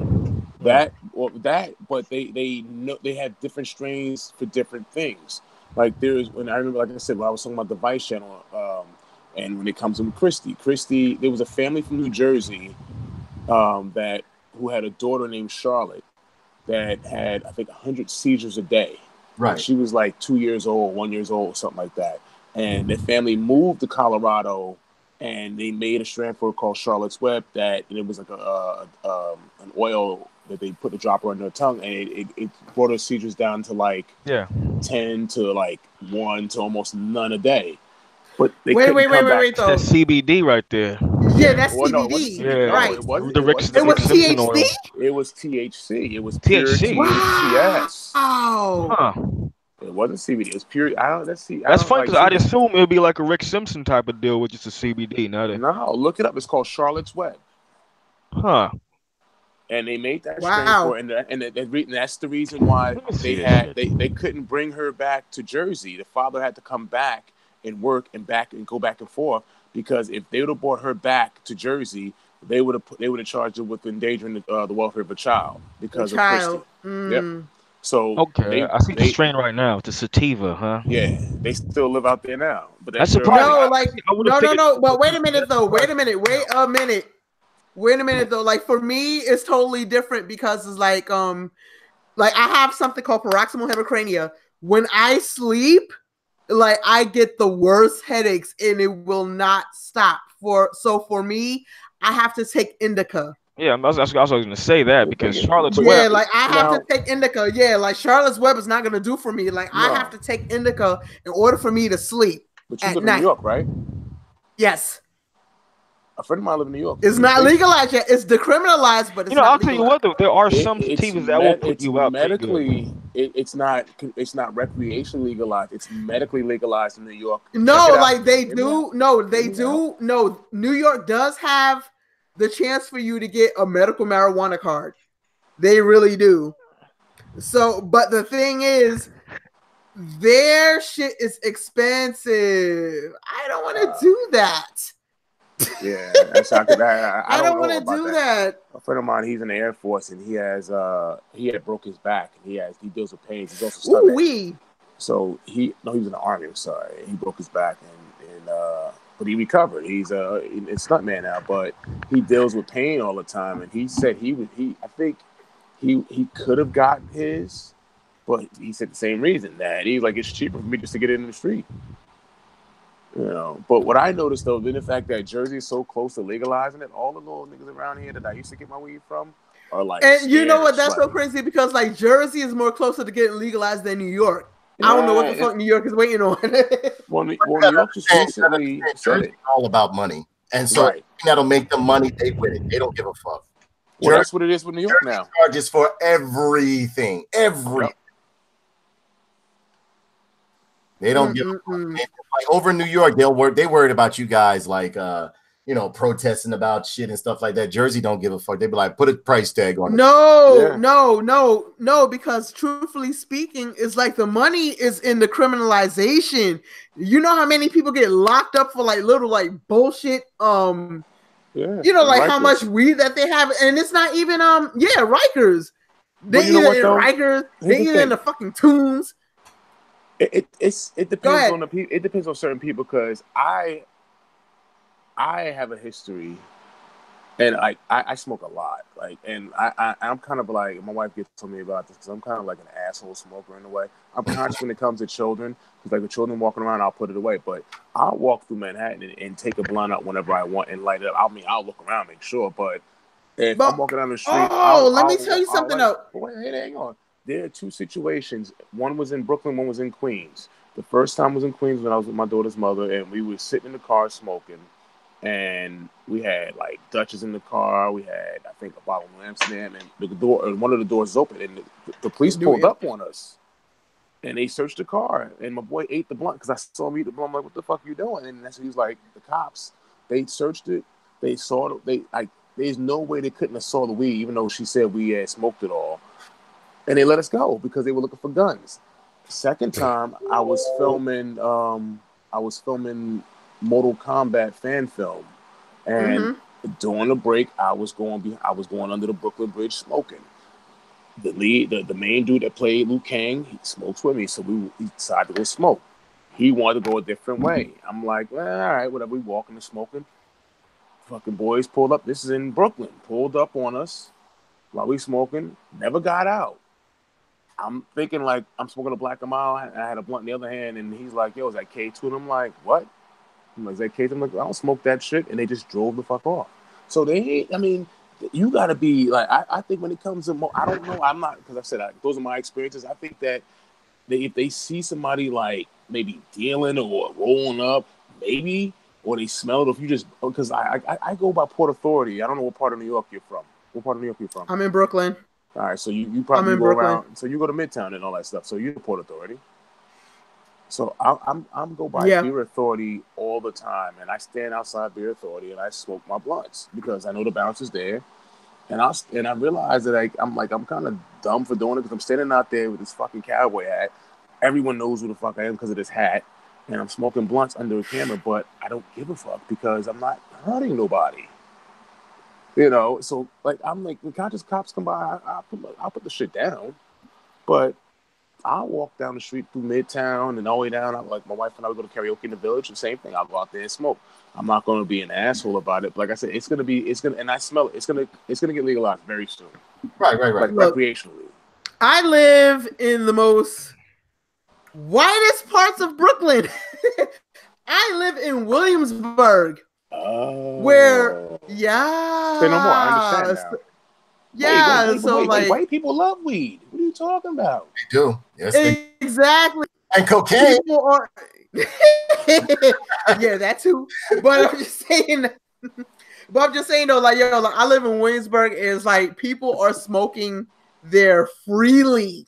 Yeah, so freely, and like the cops don't stop them for shit. Like they're looking for guns, and like especially around my way, they don't give a fuck about the weeds. They give a fuck about the guns because they understand nowadays. Like it's like they said, it's decriminalized. Like they don't want to do the pay. A lot before it even became decriminalized, they didn't want to do paperwork. There's a lot of cops that told me it was like, yo, cops they had me like, yo, throw it out. And they're doing paperwork for no fucking reason. They don't want to do the paperwork. That's what made me throw it out. So I'm not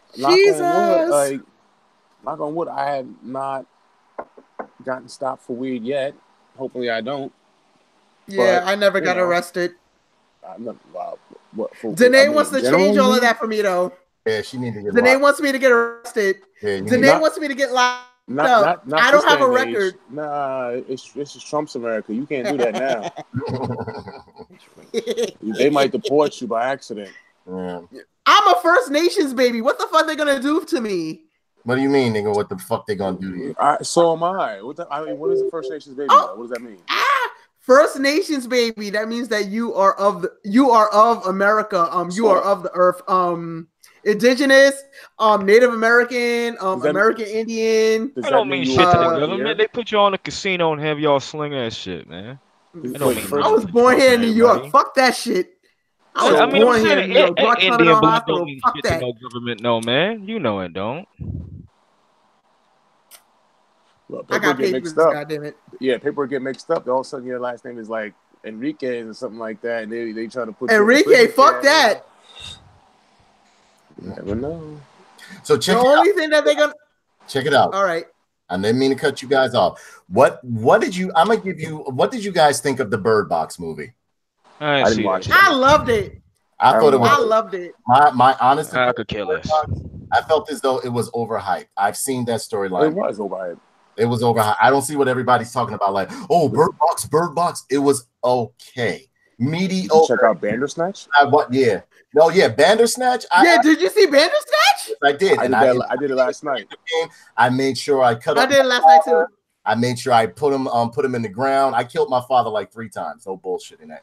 In the head with the ashtray, slit his head open. Why? They gave me the option whether to bury him or to cut his body up. I knew the best way to get rid of some shit is to cut them up because you can always get rid of it just gradually. I was tipsy when I played it, so I thought it said burn them. And I'm like, and he was burying him. And he was burying him, and I'm like, yo, what the fuck is this? And my wife was like, you said bury him. I said, no, I said fucking burn him. I said I should have chopped him. What happened with the chop him up thing? Did he chop him up? Chopping up. Like, your game does become successful, but my character died. No, my character died. Murder. You jumped. They basically told me like after you chop his body up, what's his name comes looking for you. What's his name? Colin comes looking. Wow, really? Yo, I haven't really got that far into Bandersnatch because my character died at the psychiatrist's office. Why did you? That's how far I got. Did you fight her? I fought her. I fought her, but then it went an alternate route. This was an alternate route where my character died. And it was really short. Like, what the fuck y'all talking about? Like, oh my God. Like, I haven't even experienced that shit yet. All right, so say no more. You ain't gonna say no more. Oh, okay. I actually see, for gamers like ourselves, especially PlayStation owners, this is nothing new because we have games like Heavy Rain, we have Until Dawn. You know what it reminded me of? Detroit. The Choose Your Own Adventure books. Yes. My daughter even said it. My daughter was like, "This is like Detroit." Yeah, exactly.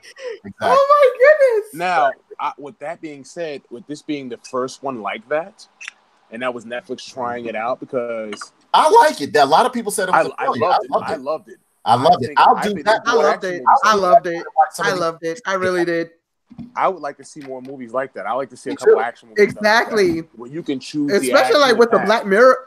Especially with the Black Mirror series, that is perfect. Black Mirror series is a very underrated series that people are like aware of because what I like is that it's pretty much like a dystopian future, but it's all stories. And then you come to find out some of those stories from different seasons linked to like present seasons or past. Right. Yeah. Like you'd be like, oh shit.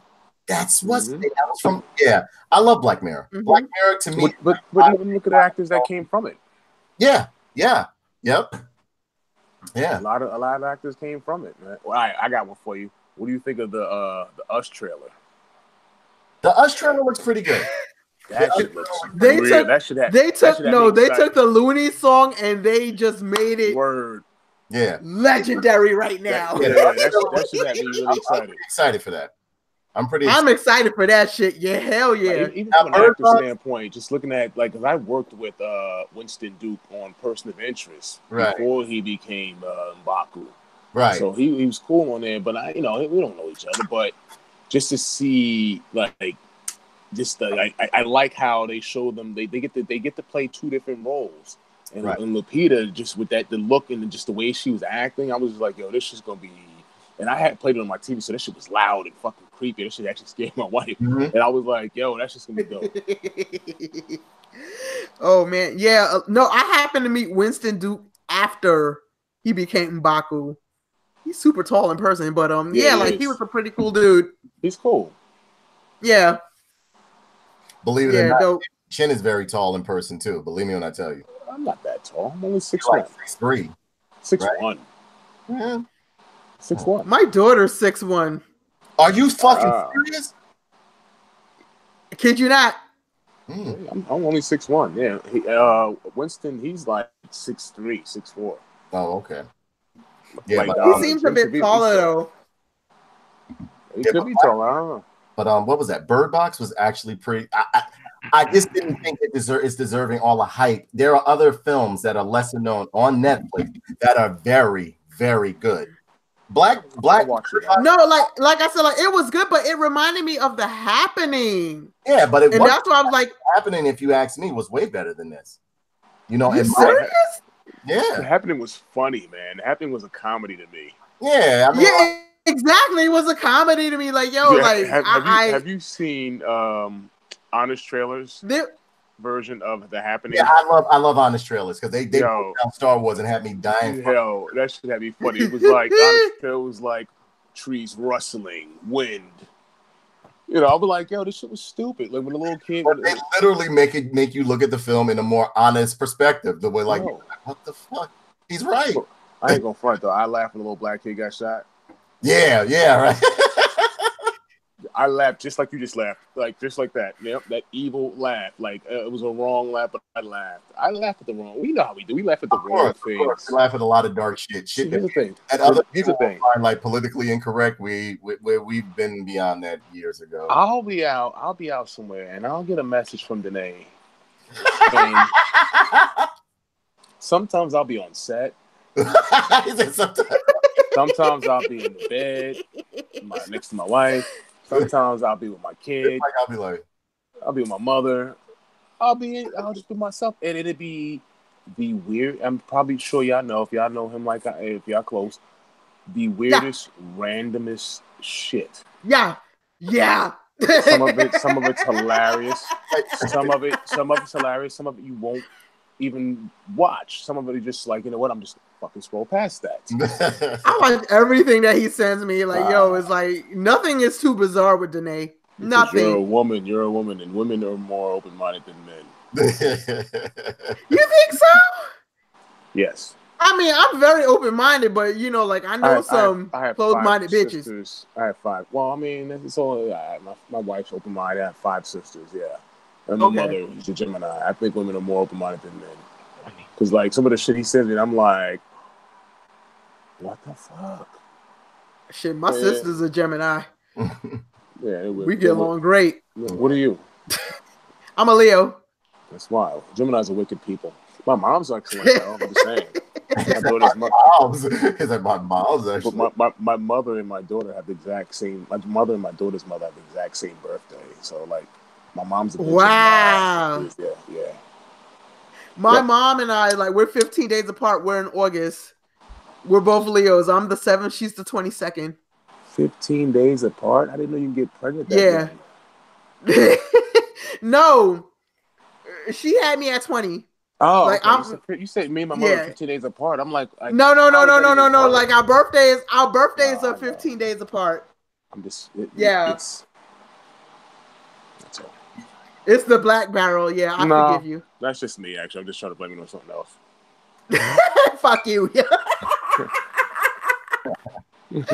Oh my god. Yeah, so it's like, you know, like my mom and I, like, we're 20 years apart. I'm 21. She's 41. Okay. No, I'm 40. She's 60. Okay. I actually believe you.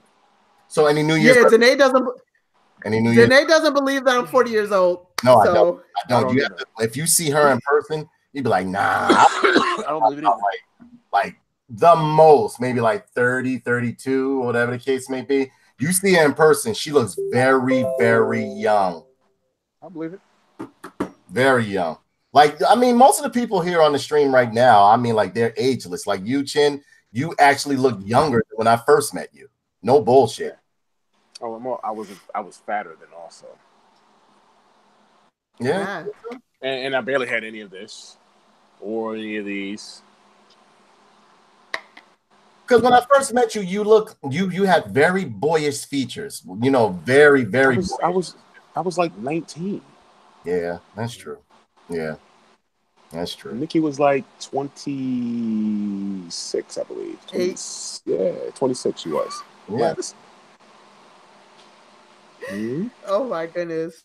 We used to have so much fun at the Go-Go Bar, man. Oh man, yeah. Yo, honestly, the era in which I don't think Go-Go Bars exist like in the time that we grew up in. I don't know. Like the time that when we Go-Go Bars don't even fucking exist anymore. Y'all don't have Go-Go Bars over. Oh, that's right, y'all. They're pretty much all outlawed in New York, right? There's a few of them there, but they're like, bars and clubs are about to fucking close. Over here in New York. Nah, you got it, man. We got some stories from when we used to like work at bars and strip at bars and all that. I could tell stories, man. So we'll leave that for another show. Absolutely. So, I mean, like before we close this out, I want to thank David Chen for coming on to the show. I really appreciate it. Thank you for having me. You're on the fly. You're always welcome. Yes, it was really, really fun conversing with you. The shit. We are overjoyed to have you here. Secondly, before everyone goes, I want to know, you guys on the panel right here, what are your New Year's resolutions, if you have any? For me, I don't do that shit. To bust my cherry and travel. Oh my god. Oh, okay. I'm glad you because I you okay. For me, Tanae doesn't like when I say that to bust my cherry. Like, yeah, I'm gonna bust my cherry and I'm gonna You travel. meet her in person, David. I'm She's a- the sweetest little girl. I'm telling you, she's such a sweet little lady. Why I gotta be a little? I'm fucking 40 with a 22-year-old kid. I know. How am I a little girl? I know. It's pure in my eyesight. Don't ruin my fantasy of you being this beautiful little young sweet woman. Okay, I'm not gonna ruin your fantasy. I'm sorry. No, but I have resolution. But you be hanging with a bunch of new motherfuckers. You better watch what the fuck you do, man. I ain't. See, a bunch of new motherfuckers. no, like he's gonna be crying in the shower. Like I didn't know she was capable of doing that. Yeah, man. I don't want to hear this shit. Yeah. What, So any New Year's resolutions for you? No, I don't do that bullshit, man. Any New Year's resolutions for you, Mr. Chen? to eat that Danish Yeah, that's I in the mean- picture, that's his New Year's resolution. I mean, my resolutions are simple. Like I've been doing what I want. I've been doing my resolutions since before. So I didn't started losing weight and all that stuff and cut down. But I have more work, of course, and more whiskey and weed. Yeah, just that's all. More work, whiskey, weed, and money. That's all. Are you into Johnny Walker? No, just Jameson. No, Okay. just Jameson. One question before Okay. you go, Chen. Have you ever been propositioned by Quentin Tarantino to do any type of acting work? No, I wish. Oh my God, you're not the only one. That would be that is literally a work dream that job. Because remember, he said that he's retiring on his 10th movie. He's already on his 9th. He's not going to retire. Yes, he is. I highly doubt if he does. I don't know. He just got married. So exactly. Yeah, he just got married. He was like, I'm retiring on my 10th. He's already on his 9th. Like there are certain people that I want to work with in my career that I hope to work. Like I was lucky enough to meet Stanley before he passed away. There are people that I would like to work before they, like Clint Eastwood. I want to work with him before he passes on or retires. I think he's an absolute amazing writer, producer. Yeah. A lot of people don't understand like some of the movies, like Gran Torino, a couple of like he's an amazing actor. Well, see, I was a fan of him growing up. My favorite movie, my favorite movie is always going to be from Clint Eastwood is The Good, the Bad, and the Ugly. Mine too. Of course, I love the westerns. I love that. I love The Good, the Bad, and the Ugly. That is my favorite movie of his. And Two Mules for Sister Sarah. I like that too. I haven't seen that. I haven't seen that. You never seen that? Oh my God, watch it. I will tonight. Or tomorrow. or the day after, actually. Tomorrow I'm going to. All right. Danae, what are you doing for New Year's Eve? New Year's Eve, I think I'm a pretty much New Year's Eve, I'm gonna go do some Uber and Lyft, make some fucking money. Then I was gonna say and get if you were in New York. But no, at a certain time I'm just gonna stop, and just so I'm saying, but if you're in New York City, around the village, at a place called Boho Karaoke on West 4th. Okay. All right. I know what you're talking about. Ms.Mika, I'm telling you as well. My wife and I will be there with a couple people that I work with. Nobody celebrity wise, I don't have any celebrities. I have celebrity friends, but they don't hang out. But that's where we're spending our New Year's Eve. So like we're gonna be there from 10:30 until.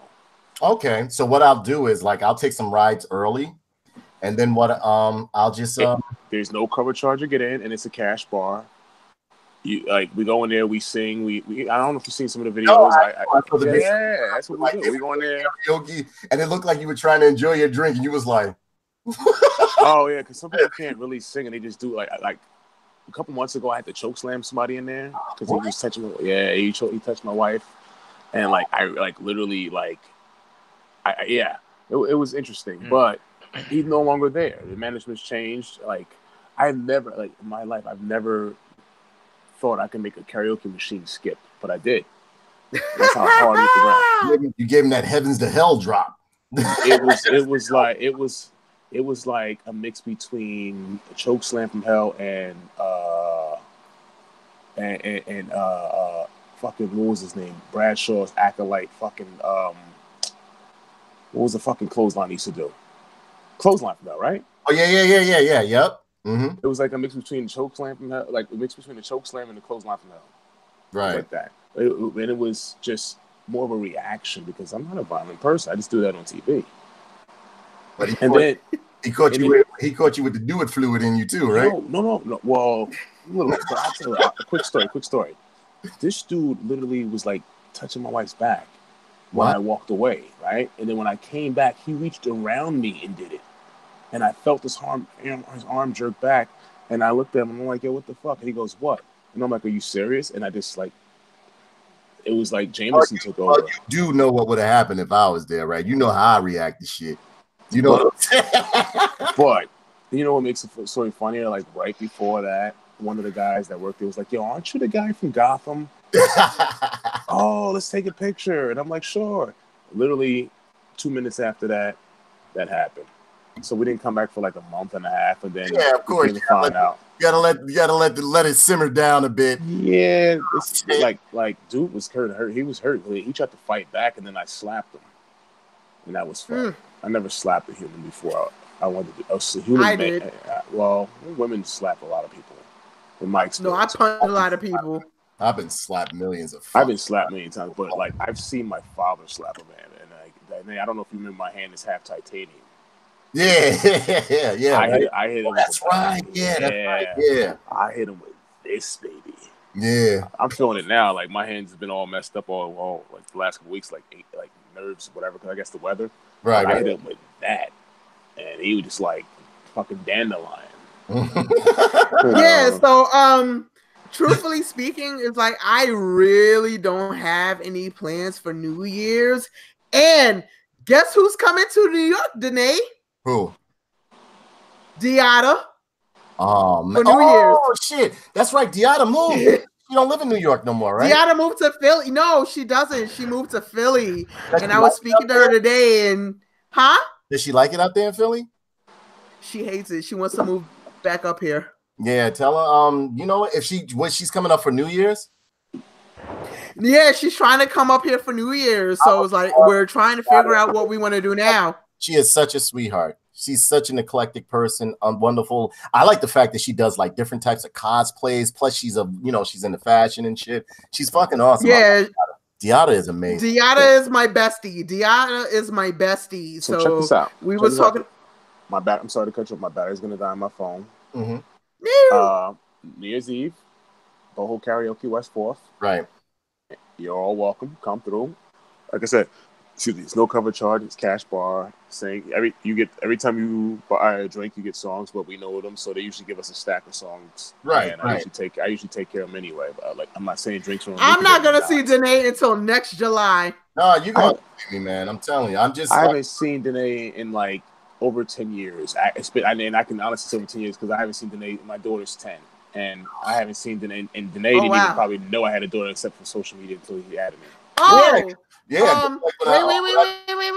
Wait! Before anything, like I told you, like I'm planning a trip and everything. But before I do that, I'm planning a little get together in Atlantic City. If anybody want to come, they're welcome. Like I'm trying to get the room paid for right now. It's going to be a 2-bedroom suite. We're not far from Atlantic City, so I mean, like, not at all. All right. So, like, 10 minutes away from me. Yep. Yeah, Atlantic City ain't New Jersey. Yeah. So, I'm trying to get that together right now, and once I get that together, it's like, it's like you guys are invited for real. All right. Word, because like I really I'll have it for a day. But I really don't want to have that because I have some trips coming up. Yeah. So, ladies and gentlemen, again, I wanted to reintroduce and say a warm goodbye to David Chen, wonderful actor, wonderful friend. Thank you so much for coming on the show. This means so much to me, bro. This means so much to me. We got to link up, like one day, talk about some scripts or whatever the case may be, whatever you're writing. I would love to be an actor or whatever the case may be. Even if you want me to just be like a double in it or somebody gets murdered constantly and shit, I would love that. That means I'm not going to see him on New Year's Eve. No, you're going to see me. You're going to. No, I'm coming. He ain't going to come. As a matter of fact, he ain't coming. I'm going to go into Hoboken tomorrow because Hoboken is an adults playground. All right. Okay. I'm gonna go into Hoboken and hang around in that area. I got a couple of friends over there, so that it won't be a big, deal of me coming into New York. I'll already pretty much be there because once you cross over, you're right there. Once you you only do shared? No, I do Uber and Lyft. You understand? All right. So how about this? Even if you come out there tomorrow, because there's a chance that I might even take an Uber back. Right. And on the way back, I can do Uber regular. Motherfucker, I'm taking your ass home for free. You family. I'm just saying, it's in it. Like $100 credit on Uber, so it's like, yo. The thing, they won't pick up. They won't let Jersey pick up. To come out. They won't let Jersey pick up in New York. Really? No, you can. Wow, really? Jersey, you cannot pick up in New York. So that way, anyway, I would just grab you motherfuckers up for free and shit like that. All right, cool. You know what I'm saying? So I'd be like, yeah, you ready to go home, Chen? When you ready, you let me know, nigga. You can get as fuck as you want to. Y'all can drink in my car, every fucking thing. That's if you show up. I'm going to show up. I'm going in that area. Yeah, showing up. I got your number, so I will text you. Look at I got your number. I'll text you. And look, David, make sure I get your motherfucking info, for real. I will definitely show up. I will show up tomorrow. All right. How do I get you? Fuck what Danae says. I'll show up tomorrow. yeah, but no, you guys should definitely talk and hang out and stuff and get to know each other because you're both can network and come up with some shit. Believe me when I tell you.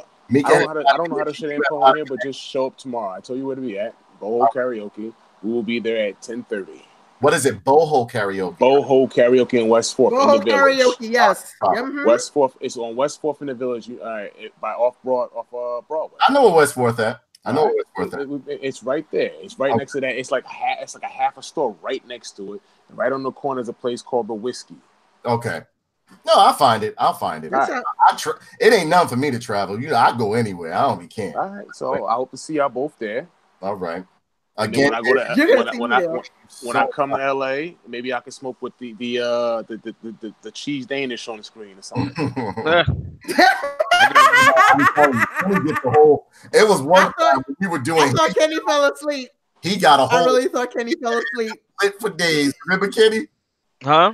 Remember that shit you got a hold of when we used to do your show?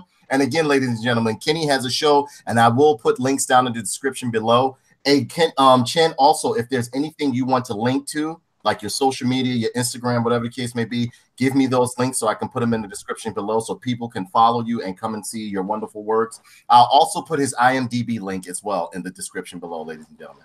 Yeah, I'm doing this. I don't know how to comment and tag. Once we link, this is my first time. We'll do it again. Definitely. My daughter's going back. My daughter's going back to school next week, and my wife's going back to work. So I have free time. So okay. Until work comes, All right. So I'll see you guys tomorrow. All right. That's dope. Looking forward to meeting you, Dave. You, bro. Thank you so much. No problem. Thanks for having me. All right. Later. Fantastic. All right. That was dope. Yeah. So I thank everybody for coming to this very, very short show that we had today. Right. I'll do some rideshare stories after the new year because I know I'm gonna probably get fucked up, locked up, or either somebody going try to And the thing about it, I get a few women that hit on me in rideshare, but it's mainly dudes. They get creepy with me, when I'm doing rideshare, man. They be like, "So, where are you going after this?" I'll be like, "Motherfucker, you need a cage like a cop car on your shit. One of them back cages." You're right. I do need a cage. I need a cage. You're right.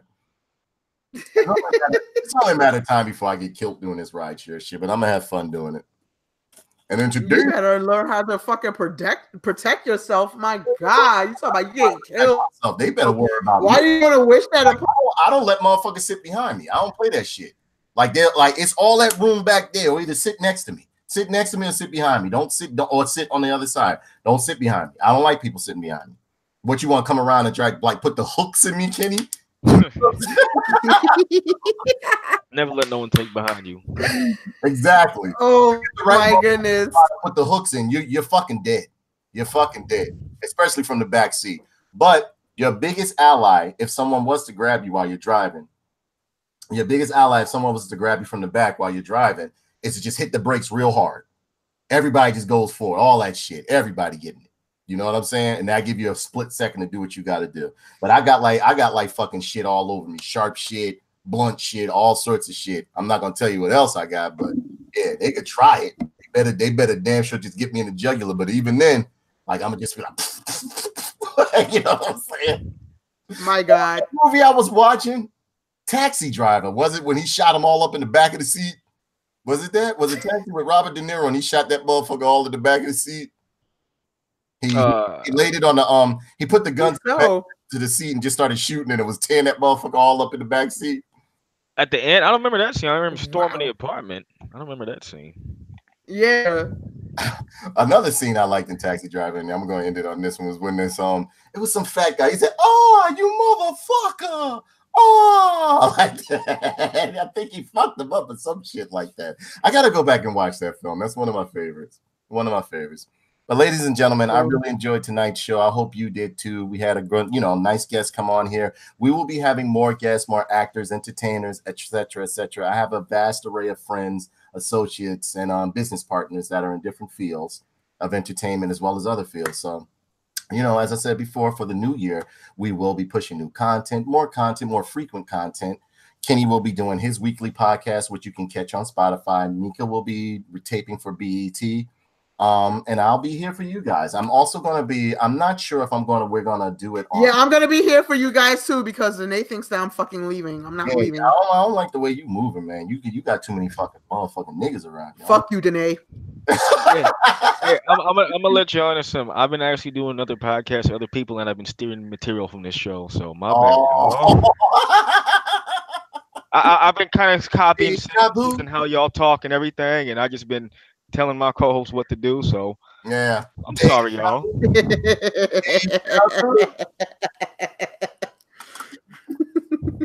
Yeah, any closing thoughts, Kenny? Any closing thoughts, Kenny? No. Go to my go to links below. Listen to my my little shows, I guess. No, that's actually pretty good. I got a lot of comment. Yeah, you got a lot of what's the names off of that show? They loved it. Nice. I have another one. I have a solo one this week, and I actually signed up with the program for royalty-free music, so the motherfuckers can't sue me. So I have background music. Did they give you a problem putting that hole on your nice? That is perfect, Kenny. That is perfect. Yeah, you got to get that royalty shit, man, because I had an issue where YouTube had flagged me for some old ass video that was put up like maybe a year or two ago. So yeah, they will. I'd like to protect myself. YouTube is just on some bull. It was surprised me though, because I was able to stream all along. Next thing you know, I've been hit with the violation. So amazing. Yeah, like with me, they literally just like smack my shit down or like just be like, we took it down. Well, I'm looking at you. They're ready to drop your shit any second, man. Exactly. Yeah, they love you. Yeah, they want me. They want me. Facebook been fucking with me here lately because like my jokes are a little bit racy sometimes and shit like that, or fucked up or a bit dark. And fuck them. Yeah, they've been like I put up a post and they instantly was like, don't get cocky, nigger. You know what I'm saying? Fuck you think this is? You just don't get it, do you, nigger, huh? You just don't get it, do you? So yeah, ladies and gentlemen, any closing thoughts, Mika? I just wish y'all two a very, very happy 2019. Oh no, I'm gonna swing over. I wish New York tomorrow. I'm gonna do some rideshare earlier in the day and shit like that. Lies, deception, bullshit. I'm swinging. Poppycock. I'm swinging. Coming over there. Coming over there for a cheap drink. All right. Since you're gonna do that, you gotta bring my gift then, and I'll bring yours. No problem. It's sitting in the fucking bag right in my office, right behind me. No bullshit. Yeah. Like it's sitting in the bag too. Like for your gift, it's sitting in the bag too. So, yeah. See you tomorrow. All right, ladies and gentlemen. That closes the show. Happy New Year, everyone. Again, thank you so much for helping us reach 1,300 subscribers. Whoever the fuck keeps adding themselves and taking themselves off to make it 1,301 or 1,299. That's pretty funny, actually. Like they do it every 2 weeks. They'll be like, they'll take the 2 away, then they'll put it back. They'll be like, you got 1,300. They'll be like, That's pretty funny, actually. oh, yeah, you know how it goes. You know what I'm saying? But I love it. I love my audience. I love my audience to death. You guys have been a wonderful audience. My co-hosts are absolutely amazing. Tina Burns, meet him in Hoboken. Clothesline from hell, she says. Let's read some comments before we go, and then we'll get up out of here. Dylan, well, Tough Nerd Toy, you keep doing your thing, man. I'm not here to cuss all that much, though. I think cuss words are funny, but if I do cuss, I will be like y'all, possibly.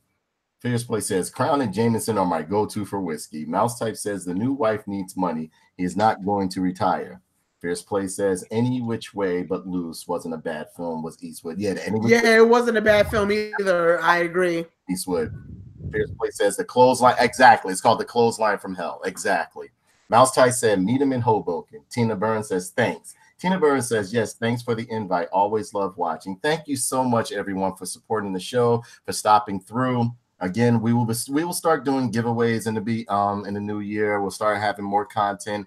I'll start bringing more actors and entertainers, as I stated before. I don't want to keep repeating myself. So thank you again. You guys have a wonderful and safe new year. I love you guys. You're the absolute best. We wouldn't be able to do this without you. Take care, everyone. And oh yeah, I'm going to catch a new STD tomorrow. Bye. Bye, everybody. Bye. Oh my goodness.